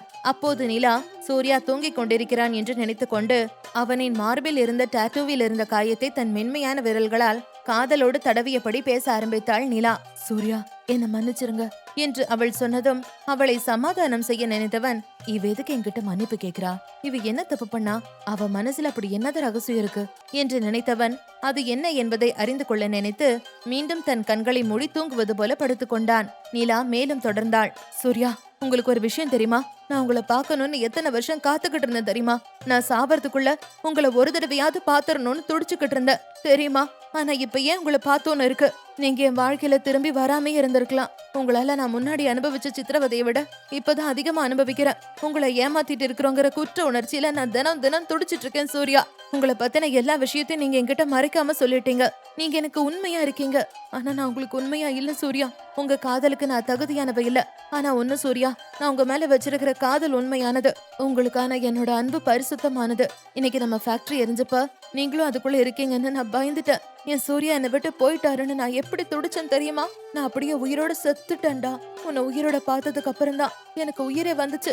உங்களுக்கு மட்டும் ஏதாவது ஒன்று ஆயிருந்தா அடுத்த நொடி நானும் உயிரை விட்டுருப்பேன் சூர்யா. இனி உங்களுக்கு எந்த ஆபத்தும் வரக்கூடாது. எனக்கு நீங்க நிம்மதியா சந்தோஷமா இருக்கணும் சூர்யா. அதுக்காக நான் என்ன வேணும்னாலும் செய்வேன் என்று சொன்னவள் நிமிர்ந்து அவன் முகத்தை பார்த்தாள். அவன் கண்களை மூடிப்படுத்திருந்தான். அவன் முகத்தில் இருந்த சிறு சிறு காயங்களை பார்த்தவள், இந்த அழகான முகத்துல இத்தனை காயங்களா? உங்களுக்கு ரொம்ப வலிக்குதா சூர்யா என்று சொல்லிக்கொண்டே அவன் முகத்தில் இருந்த காயங்களில் மென்மையாக முத்தமிட ஆரம்பித்தவள். இறுதியாக அவன் நெற்றியின் உச்சியில் தாழாத காதலோடு முத்தமிட்டவள். I love you Surya, I love you என்று சொல்லிக்கொண்டே அவன் அருகில் படுத்து அவன் முகத்தை தன் மார்போடு புதைத்து அவனை அணைத்தபடி படுத்துக் கொண்டாள் நிலா. இதுவரை தன் நிலா பேசியது எல்லாம் கேட்டுக்கொண்டிருந்த சூர்யாவிற்கு ஒரே குழப்பமாக இருந்தது. நிலா என்ன சொல்றா? பல வருஷமா என்ன தேடிட்டு இருந்தேன்னு சொல்றா. அப்ப என்ன நிலாவுக்கு ஏற்கனவே தெரியுமா? ஆனா எப்படி? நான் அவளை கஷ்டப்படுத்தினேன்னு சொல்றா. ஆனா நான் அப்படி செய்யவே இல்லையே. நான் இவளை பேங்காக்ல தான் தடவை பார்த்தேன். அதுக்கு முன்னாடி இவளை நான் பார்த்ததே இல்லையே. அப்புறம் இவ என்ன சொல்றா? எனக்கு ஒண்ணுமே புரியலையே. இவ என்கிட்ட எதையோ மறைக்கிறா, அது நல்லா தெரியுது. எது எப்படியோ என் நிலா, நீ என் மேல வச்சிருக்கிற காதல் உண்மையானது. எனக்கு அது போதும் நிலா. உன்னோட கடந்த காலத்தை பத்தி எனக்கு எதுவுமே தெரியாது. அது எதுவா இருந்தாலும் சரி, எனக்கு அதை பத்தி கவலை இல்ல. இந்த நிமிஷம், இந்த நொடி நீ என்கிட்ட காட்டுற அன்பு, காதல் எல்லாம் உண்மையானது. எனக்கு அது போதும். நீ எப்பவும் என் கூடவே இருக்கணும். யாருக்காகவும் எந்த காரணத்துக்காகவும் உன்னை விட்டு கொடுக்க மாட்டேன், உன்னை இழக்கவும் மாட்டேன். ஐ லவ் யூ டி என்று மனதிற்குள் சொல்லிக்கொண்டே தூக்கத்தில் அவளை அணைப்பது போல அணைத்துக் கொண்டு படுத்தான் சூர்யா. அதே நேரம் மகாபலிபுரம் போலீஸ் ஸ்டேஷன் சென்ற ராகவனும் அங்கிருந்த பழைய கேஸ் ஃபைலை சர்ச் செய்ய ஆரம்பித்தான். தன் மாமாவின் கேஸ் டீடைல்ஸையும் கண்டுபிடித்தான். அதில் ராகேஷை அந்த ரவுடிகள் குடிபோதையில் கொன்றதாக எழுதியிருந்தது. பிறகு அங்கிருந்த அந்த ஹெட் கான்ஸ்டபிளை கூப்பிட்டு விசாரிக்க ஆரம்பித்தான் ராகவ். கான்ஸ்டபிள், இங்க கொஞ்சம் வாங்க. இன்ஸ்பெக்டர் சொன்னாரு, நீங்க 25 வருஷத்துக்கு மேல இந்த ஸ்டேஷன்ல ஒர்க் பண்றீங்கன்னு சொன்னாரு. அப்படின்னா உங்களுக்கு பழைய கேஸ பத்தின டீடைல்ஸ் எல்லாம் தெரியும்னு சொல்லுங்க. அப்ப அந்த ராகேஷ் மர்டர் கேஸ பத்தி ஏதாவது டீடைல்ஸ் தெரியுமா என்று விசாரித்தான். ராகேஷா என்று யோசிக்க ஆரம்பித்தார் அந்த ஹெட் கான்ஸ்டபிள். பிறகு, ஓ அந்த கேஸா சார், அது எப்படி சார் மறப்பேன்? நான் டியூட்டில ஜாயின் பண்ணி முதல்ல அட்டென்ட் பண்ணின கேஸ் சார் அது என்றார். அப்படியா, அந்த கேஸ பத்தி உங்களுக்கு தெரிஞ்சது சொல்லுங்க என்றான் ராகவ் கவனமாக. சார், ஒரு பணக்கார வீட்டு பொண்ணு கடத்தல் சம்பந்தப்பட்ட கேஸ் சார் அது. அந்த பொண்ணை செத்து போன ராகேஷ் கடத்திட்டு வந்துட்டதா சொன்னாங்க. தகவல் வந்ததும் இன்ஸ்பெக்டரோட சேர்ந்து நாங்க ஒரு 4 போலீஸ் அந்த இடத்துக்கு போனோம். அப்ப அந்த பொண்ணுக்கு வேண்டப்பட்டவங்களும் அவங்களை தேடி வந்துட்டாங்க. பெரிய ஆபீசரும் அந்த பொண்ணுக்கு வேண்டியவரும் அந்த காட்டு பங்களாக்குள்ள போனாங்க. நாங்க எல்லாரும் வெளியில இருந்த ரவுடிங்க கூட சண்டை போட்டுட்டு இருந்தோம் சார். கொஞ்ச நேரத்துல உள்ள இருந்து துப்பாக்கியில சுடுற சத்தம் கேட்டுச்சு. அப்புறம் அந்த ராகேஷ் செத்துட்டான்னு தெரிஞ்சது என்றார். பிறகு சிறிது தயங்கி மெதுவான குரலில், சார், அந்த ராகேஷை யாரு சுட்டதுன்னு எனக்கு தெரியாது சார். ஆனா கண்டிப்பா அந்த ரவுடிங்க கொல்லல. எனக்கு தெரிஞ்சு அந்த பொண்ணுக்கு வேண்டப்பட்ட அந்த ஆளுதான் அவனை கொண்டிருக்கணும். ஆனா அப்ப இருந்த இன்ஸ்பெக்டர் அந்த ரவுடிங்க 4 பேர் தான் அந்த ராகேஷை கொன்னதுன்னு கேஸ க்ளோஸ் பண்ணிட்டாங்க சார் என்று விவரம் சொன்னார். அவர் சொன்னதை கேட்டதும் ராகவிற்கு அதிர்ச்சியாக இருந்தது. அப்போது அவனின் போன் அடித்தது. சரி, நீங்க போங்க என்று அந்த ஹெட் கான்ஸ்டபிளை அனுப்பியவன் போனை அட்டெண்ட் செய்து காதில் வைத்தான். ஹலோ சார், இன்ஸ்பெக்டர் பேசுறேன். சார், நீங்க சொன்ன கேஸ பத்தின டீடைல்ஸ் எல்லாம் கரெக்டா தான் சார் இருக்கு. அந்த ரேஷ்மா விஜய் ஃபேஷனோட மெயின் மாடலா இருந்திருக்கா. அது மட்டும் இல்ல, அவ அந்த விஜய் சாரோட லவர். அவதான் மினிஸ்டர் பையனை விஷம் வச்சு கொண்டிருக்கா. அந்த கொலை கேஸ்ல அரெஸ்ட் ஆகி ஜெயிலுக்கும் போயிருக்கா. அப்புறம் கொஞ்ச நாள்லயே அந்த பொண்ணு ஜெயில தற்கொலை பண்ணிருக்கா. அந்த பொண்ணோட இறுதி சடங்கு கூட விஜய் தான் சார் பண்ணிருக்காரு என்று அவரும் அவன் கேட்ட அனைத்து கேள்விகளுக்கும் பதில் சொன்னார். ஓகே, தேங்க்யூ என்று போனை கட் செய்தவனுக்கு அனு சொன்னதெல்லாம் உண்மை என்றே தோன்றியது. இவ்வளவு நாளா இதெல்லாம் தெரிஞ்சுக்காம இருந்திருக்கிறோமே. என்னோட முட்டாள்தனத்தை நினைச்சா எனக்கே என் மேல கோபமா வருது. என்னோட குடும்பத்தை அழிச்சவன் வீட்டு பொண்ணையே நான் கல்யாணம் பண்ணியிருக்கேனே. இந்த உண்மையெல்லாம் எனக்கு முன்னாடியே தெரிஞ்சிருந்தா நான் ஐராவை லவ் பண்ணிருக்கவே மாட்டேன் என்று புலம்பினான் ராகவ். அவனுக்குள் இருந்த மனித நேயம், டே ராகவ், ஐரா ரொம்ப நல்ல பொண்ணுடா. அவ அப்பா பண்ணின தப்புக்கு அவ என்ன பண்ணுவா? அவளை ஏத்துக்கிட்டு சந்தோஷமா வாழுடா என்று ஐராவிற்கு சாதகமாக பேசியது.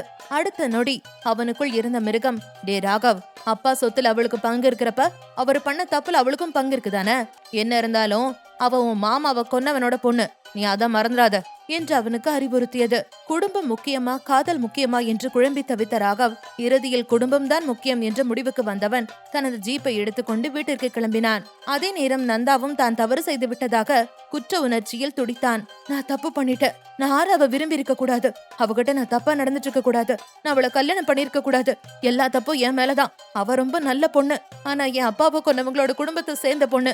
அவ கூட எப்படி என்னால சந்தோஷமா வாழ முடியும்? அவளை பார்க்கும் போதெல்லாம் என் அப்பாவை கொன்ன ஞாபகம் தானே வரும். என்னால அவளை ஏத்துக்கவும் முடியல, அவளை வெறுத்து ஒதுக்கவும் முடியல என்று புலம்பியவன் நேரமாகிவிட்டது என்பதால் வேறு வழியில்லாமல் வீட்டிற்கு அரை மனதோடு கிளம்பினான். எபிசோட் 395. குடும்பம் முக்கியமா காதல் முக்கியமா என்று குழம்பி தவித்த ராகவ் இறுதியில் குடும்பம்தான் முக்கியம் என்ற முடிவுக்கு வந்தவன் தனது ஜீப்பை எடுத்துக்கொண்டு வீட்டிற்கு கிளம்பினான். அதே நேரம் நந்தாவும் தான் தவறு செய்து விட்டதாக குற்ற உணர்ச்சியில் துடித்தான். நான் தப்பு பண்ணிட்டேன். நான் ஆரவ விரும்பி இருக்க கூடாது. அவகிட்ட நான் தப்பா நடந்திருக்க கூடாது. நான் அவளை கல்யாணம் பண்ணிருக்க கூடாது. எல்லா தப்பும் என் மேலதான். அவளை பார்க்கும் போதெல்லாம் என் அப்பாவை கொன்ன ஞாபகம் தானே வரும். என்னால் அவளை ஏத்துக்கவும் முடியல, அவளை வெறுத்து ஒதுக்கவும் முடியல என்று புலம்பியவன் நேரமாகிவிட்டது என்பதால் வேறு வழியில்லாமல் வீட்டிற்கு அரை மனதோடு கிளம்பினான். ராகவின் வீட்டில் தனது ஜீப்பை நிறுத்திவிட்டு வீட்டிற்குள் நுழைந்தான் ராகவ். அவனை பார்த்ததும் சந்தோஷமாக அவனை நோக்கி ஓடி வந்தாள் ஐரா. ராகவ், வந்துட்டீங்களா? Thank God. என்னால தனியா இருக்கவே முடியல.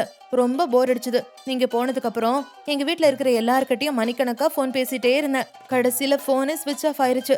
என்று பேசிக்கொண்டே போனாள் ஐரா. ராகவ் அவள் முகத்தை நேருக்கு நேராக பார்க்க முடியாமல் வேற எங்கோ பார்த்து கொண்டிருந்தான். என்னங்க அமைதியாவே இருக்கீங்க? ஏங்க இவ்ளோ லேட்டு?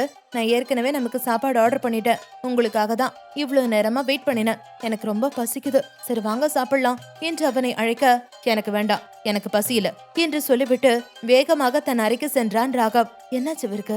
சரியா முகம் கொடுத்தே பேச மாட்டேங்கிறாரு. போகும்போது நல்லா தானே போனாரு. ஒருவேளை வேலை டென்ஷனா இருக்கும் போல. சரி எனக்கு பசிக்குது, நம்ம வேலையை பார்ப்போம் என்று சொல்லிக்கொண்டே டைனிங் டேபிளுக்கு சென்றவள் சாப்பிட ஆரம்பித்தாள். அடுத்த அரை மணி நேரத்தில் வேலைக்கு போக ரெடியாக்கி கீழே வந்தவனை பார்த்த ஐரா, என்னங்க மறுபடியும் வெளியில போறீங்களா என்று பாவமாக கேட்டாள். நைட் டியூட்டி இருக்கு என்று சொல்லிவிட்டு அவளின் பதிலை கூட எதிர்பார்க்காமல் ஜீப்பை நோக்கி சென்றான். ராகவிற்கும் அவளை பார்க்க கஷ்டமாக இருந்தது.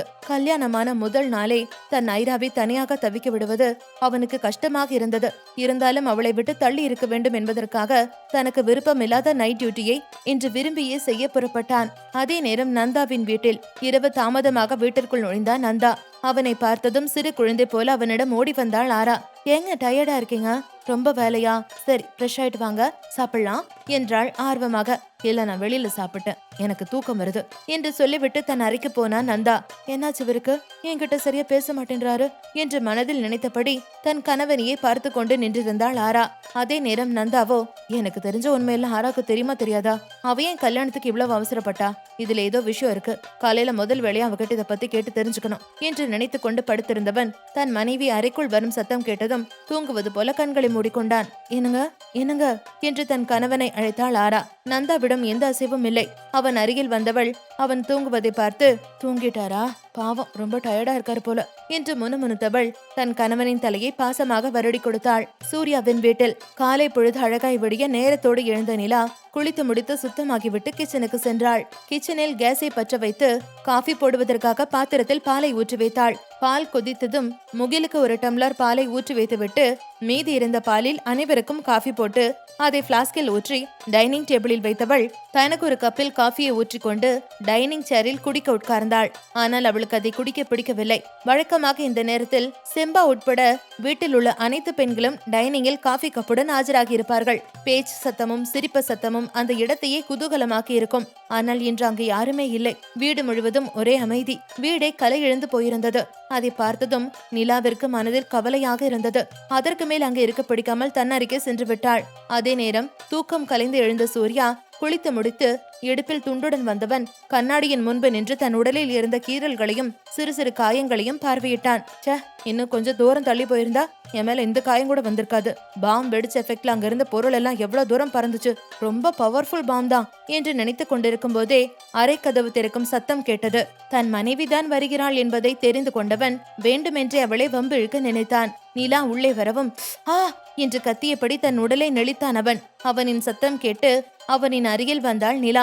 சூர்யா, என்னாச்சு சூர்யா? உடம்பு ரொம்ப வலிக்குதா என்று கேட்டுக்கொண்டே அவன் அருகில் ஓடி வந்து நின்றாள். மஞ்சள் நிற காட்டன் புடவையில் இப்பொழுதுதான் தலைக்கு குளித்தேன் என்பது போல தலைமுடியை வெள்ளை துண்டால் சுற்றி கொண்டே போட்டு நெற்றியில் ஒரு சின்ன ஸ்டிக்கர் மட்டும் வைத்து ஒப்பனையின்றி எளிமையாய் அழகு தேவதையாய் காட்சி தந்தாள் அவனின் நிலா.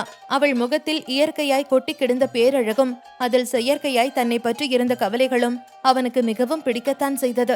அவள் முகத்தை வைத்த கண் வாங்காமல் பார்த்து கொண்டிருந்தான் சூர்யா. என்ன சூர்யா, நான் கேட்டுட்டே இருக்கேன், நீங்க பதில் சொல்லாம என் மூஞ்சிவே பார்த்துட்டு இருக்கீங்க என்று கேட்டாள். நீ அழகா இருக்க, அதான் பார்த்துட்டே இருக்க என்றான் அவன். ஏன் அப்ப இவ்வளவு நாளா நான் உங்க கண்ணுக்கு அழகா இல்லையா என்றாள் சினுங்களோடு. என் நிலா குட்டி, நீ எப்பவுமே அழகுதான். ஆனா இன்னைக்கு எனக்கு என்னாச்சோ ஏதாச்சோன்னு நீ எனக்காக கவலைப்படும் போது உன் முகத்துல இன்னும் அழகு கூடி இருக்கு என்று சொல்லிக்கொண்டே அவள் கன்னத்தை தனது இடது கையால் கிள்ளியவன் தன் வலது கையை அவளின் இடையில் வைத்து அதை மென்மையாக தடவினான். அவன் அப்படி செய்ததும் அவள் கூச்சத்தில் நெளிந்து கொண்டே, சூர்யா என்ன பண்றீங்க? எங்க கை வைக்கிறீங்க? கையெடுங்க, எனக்கு கூச்சமா இருக்கு என்று சொல்லிக்கொண்டே அவனின் கையை தன் இடுப்பிலிருந்து வேகமாக தள்ளிவிட்டாள் நிலா. சூர்யா ஆ என்று கத்தினான் வேண்டுமென்றே. அவன் கத்தியதை பார்த்து பயந்தவள், என்னாச்சுங்க? நான் வேகமா தள்ளி விட்டுட்டனா? ரொம்ப வலிக்குதா என்றாள் பதட்டமாக. சாரிங்க, நான் வேணும்னு செய்யல, கூச்சமா இருந்ததா, அதனாலதான் என்று இழுத்தால் முகத்தை பாவமாக வைத்துக் கொண்டு. நான் வேணும்னா உங்க காயத்துக்கெல்லாம் மருந்து போட்டு விடுவா என்று அவள் அக்கறையாக கேட்க, போட்டு விடு என்றான் சூர்யா. கொஞ்சம் இருங்க என்று சொல்லிவிட்டு ஆயின்மெண்ட் எடுப்பதற்காக நகர்ந்தாள். சட்டன் அவள் கையை பிடித்து தடுத்தான் சூர்யா. நீங்க தானே வலிக்குது மருந்து போடுன்னு சொன்னீங்க, அதான் டேபிள் மேல இருக்கிற மருந்து எடுக்க போறேன் என்றாள். அவன் எதற்காக நிறுத்தினான் என்று புரியாமல், என் வலிக்கான மருந்து டேபிள் மேல இல்ல, என் வலிக்கான மருந்து இதோ இங்கதான் இருக்கு என்று அவள் உதட்டை தன் கட்டை விரல்களால் தடவினான். அவன் செய்ததை பார்த்தவள் செல்லமான கோபத்தோடு அவனை பார்த்து, இதுதான் உங்க மருந்தா என்றாள் சிரித்து கொண்டு. ஆமா, ஒன் டைம் மருந்து. ஒரு வாட்டி நீ உன் உதட்டால் எனக்கு மருந்து போட்டு விட்டா போதும், என் காயெல்லாம் சீக்கிரமா ஆறிடும், வலி இருந்த இடம் தெரியாம காணாம போயிடும் என்றான் ஒரு மாதிரி குரலில். அது சரி, இந்த நேரத்துல கூட உங்களுக்கு ரொமான்ஸ் கேக்குதா என்றாள் பொய் கோபத்தோடு. ஏன், நாம ரொமான்ஸ் பண்ண என்ன தப்பு? ஏய், இப்ப என்ன நடந்துச்சு? இதெல்லாம் ஒரு பெரிய பிரச்சனையே இல்ல என்றானவன் கேஷுவலாக. என்ன சூர்யா சொல்றீங்க? இதெல்லாம் பெரிய பிரச்சனை இல்லையா என்று அவள் ஆச்சரியமாக கேட்க, ஆமா, இதெல்லாம் தற்காலிகமானதுதான். இப்ப என்ன நடந்து போச்சு? நம்ம ஃபேக்டரி எரிஞ்சு போச்சு, அவ்வளவுதானே. அதொன்னும் பெரிய விஷயம் இல்ல. அதுக்கு இன்சூரன்ஸ் கிளைம் பண்ணிக்கலாம். அப்புறம் நம்ம ஐரா அந்த ராகவன் ஐபிஎஸ் கல்யாணம் பண்ணிக்கிட்டா, அது நல்ல விஷயம் தானே. அந்த ராகவன் ஐராவுக்கு பொருத்தமானவன் தான், நல்ல பொசிஷன்ல இருக்கான், பணக்காரனும் கூட. அவன் ஐராவை விரும்பிதான் கல்யாணம் பண்ணிக்கிட்டான், அதனால ஐராவோட லைஃப் நல்லா தான் இருக்கும். அப்புறம் ஆரா அவ விரும்பினவ கூட தானே ஓடி போய் கல்யாணம் பண்ணிக்கிட்டா, கண்டிப்பா அவ செலக்ஷன் நல்லா தான் இருக்கும் என்றான் ஒரு நம்பிக்கையோடு. எப்படி சொல்றீங்க என்று நிலா கேட்டாள். ஆரா ரொம்ப நல்ல பொண்ணு, ரொம்ப இரக்க குணம் உள்ளவ, தான் குடும்பத்தில் உள்ளவங்க மேல ரொம்ப பாசம் உள்ளவ. அப்படிப்பட்டவ அவ மனசுக்குள்ளேயே அந்த பையன் இடம் பிடிச்சிருக்கானா கண்டிப்பா அவன் நல்லவனாதான் இருப்பான். இல்லைன்னா அவனுக்காக அவ இந்த குடும்பத்தை வேண்டான்னு உதறிட்டு போவாளா? அப்ப அவனை எந்த அளவுக்கு நம்பியிருப்பா, அவனை எந்த அளவுக்கு காதலிச்சிருப்பா என்றான் அவன் ஆராவை விட்டு தராமல். என்ன சூர்யா இப்படி சொல்றீங்க? நம்ம வீட்டு பொண்ணுங்க நம்ம கிட்ட சொல்லாம திடீர்னு கல்யாணம் பண்ணிக்கிட்டது உங்களுக்கு வருத்தமா இல்லையா? இது நமக்கு அவமானம் இல்லையா என்றாள் அவள் இன்னும் சமாதானமாகாமல். ஏன் நிலா அப்படி யோசிக்கிற? நீ உன் கண்ணோட்டத்தை மாத்து. நம்ம மாப்பிள்ளைங்க 2 பேருமே நம்ம குடும்பத்துக்கு ஏத்தவங்க தான். பரம்பரையா டெக்ஸ்டைல் பிசினஸ் பண்ற இந்த பிசினஸ்மேன் குடும்பத்துல முதல்ல ஒரு டாக்டரும் போலீஸும் நியூ என்ட்ரி ஆயிருக்காங்க. இது நம்ம சந்தோஷப்பட வேண்டிய விஷயம் தானே என்றான் ஒரு முறுவலோடு. நான் உங்ககிட்ட இருந்து இப்படி ஒரு பதில் எதிர்பார்க்கவே இல்ல. இவ்ளோ பெரிய விஷயத்த கூட இவ்ளோ சாதாரணமா எடுத்துக்கிறீங்க. நீங்க உண்மையிலேயே பெரிய பிசினஸ்மேன் தான் என்றாள் அவளும். அது சரி, நீ பேச்ச மாத்தாத. சீக்கிரம் எனக்கு மருந்து போட்டு விடு. உன் கூட பேசினதுலயே எனக்கு டயர்டா இருக்கு, உடம்பு இன்னும் ரொம்ப வலிக்குது என்று சொல்லிக்கொண்டே அவளை இழுத்து தன் மார்போடு சேர்த்து அணைத்தான் சூர்யா. என்ன சூர்யா இப்படி கட்டி பிடிக்கிறீங்க? நீங்க இப்படி என்ன இறுக்கி பிடிச்சீங்கன்னா அப்புறம் எனக்கு உடம்பு வலி வந்துரும். சரியான முரடன் சூர்யா நீங்க என்றாள் அவள் வெட்கப்பட்டு கொண்டே. ஹே, என்ன இதுக்கே இப்படி சொல்ற? நான் உன்னை சும்மா ஆசையா தான் கட்டி பிடிச்சேன். நான் இன்னும் என் முரட்டுத்தனத்தை உன்கிட்ட முழுசா காட்டல. அதை மட்டும் நான் காட்டுனேன்னு வையே, அப்புறம் நீ தாங்கவே மாட்ட என்றான் ஒரு எதிர்பார்ப்புடன். உங்க முரட்டுத்தனத்தை நான் பாத்திருக்கேன் சூர்யா என்றாள் நீலா வலி நிறைந்த குரலோடு. ஒரு நொடி தன்னையும் மறந்து, இப்ப என்னமோ சொன்னியே, என்னது என்றான் அவன் கூர்மையான பார்வையோடு. அதான் ஒன்னும் இல்லைன்னு சொல்றேனே, அப்புறம் என்ன, அது விடுங்க. இப்ப உங்களுக்கு பதில் வேணுமா இல்ல முத்தம் வேணுமா என்றாள் அவள் பேச்சை மாற்ற. உடனே அவன் முத்தம் தான் வேணும் என்றான். அப்ப கண்ணை மூடுங்க. இப்படி குறுக்குறுன்னு பார்த்தா எனக்கு வெக்கமா இருக்காதா என்று அவள் குழைய. ரொம்ப தான் வெக்கப்படுற. இரு, நம்ம ஃபர்ஸ்ட் நைட் மட்டும் முடியட்டும். உன்கிட்ட இருக்கிற அந்த வெக்கங்கிற என் பரம எதிரிய இருந்த இடம் தெரியாம தூரமா விரட்டி விடுறேன் என்று சொல்லிக்கொண்டே தன் மனைவியை பார்த்து கண்ணடித்தான் சூர்யா. சி போடா என்று அவள் சினுங்கினாள். ஏய், என்னடி புருஷனை போடான்னு மரியாதை இல்லாம பேசுற என்று கேட்டான். ஏன் பேசினா என்ன? புருஷன் பொண்டாட்டி தனியா இருக்கும்போது இப்படி பேசிக்கிட்டாதான் அவங்களுக்குள்ள நெருக்கம் கூடுமா, நான் நெட்ல படிச்சிருக்கேன் என்றாள் அவள் கூறும்புடன். நெருக்கத்தை வார்த்தையில மட்டும் காட்டக்கூடாது, இப்படியும் காட்டணும் என்று சொல்லிக்கொண்டே அவளை மேலும் தன்னோடு சேர்ந்து இறுக்கிக் கொண்டு கட்டிலில் விழுந்தான் சூர்யா.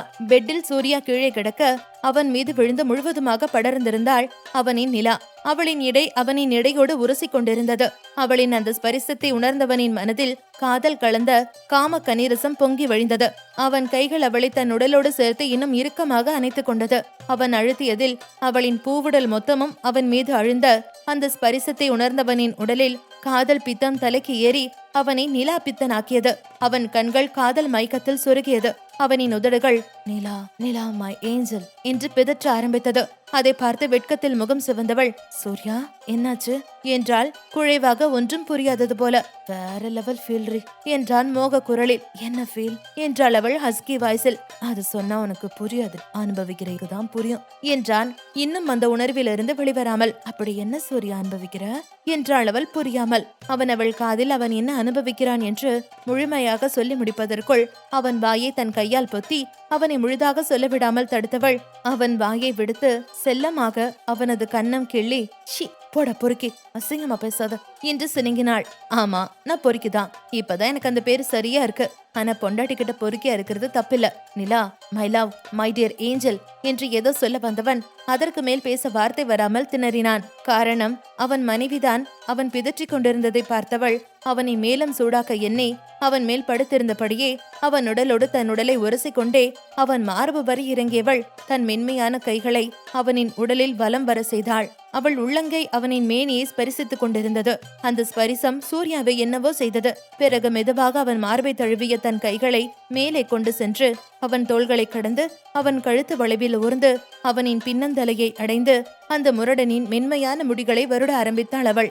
அதே நேரம் அவளின் இதழ்கள் அவனின் பரந்த மார்பில் தன் முத்த ஊர்வலத்தை தொடங்கி அவனின் கழுத்தில் தன் முத்த யுத்தத்தை நடத்தி கொண்டிருந்தது. சூர்யா சுகத்தில் திளைத்துக் கொண்டிருந்தான்.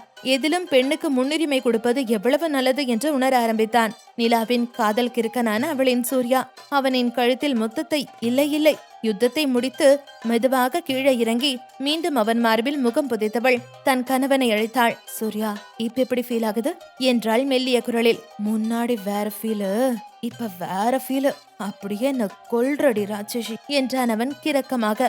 அவன் சொன்னதை கேட்டு கள்ளத்தனமாக சிரித்தவள், எனக்கும் வேற ஃபீல் தாண்டா என் அழகு ராட்சசா என்று சொல்லிக்கொண்டே அவன் மார்பில் வன்மையாக கடித்தாள் அவள். இந்த எபிசோட் உங்களுக்கு பிடிச்சிருந்தா அந்த வீடியோக்கு ஒரு லைக் பட்டன் கொடுங்க. அண்ட் இந்த மாதிரி தொடர்ந்து வீடியோஸ்க்கு நம்ம சேனலை சப்ஸ்கிரைப் பண்ணிக்கோங்க. தேங்க்யூ.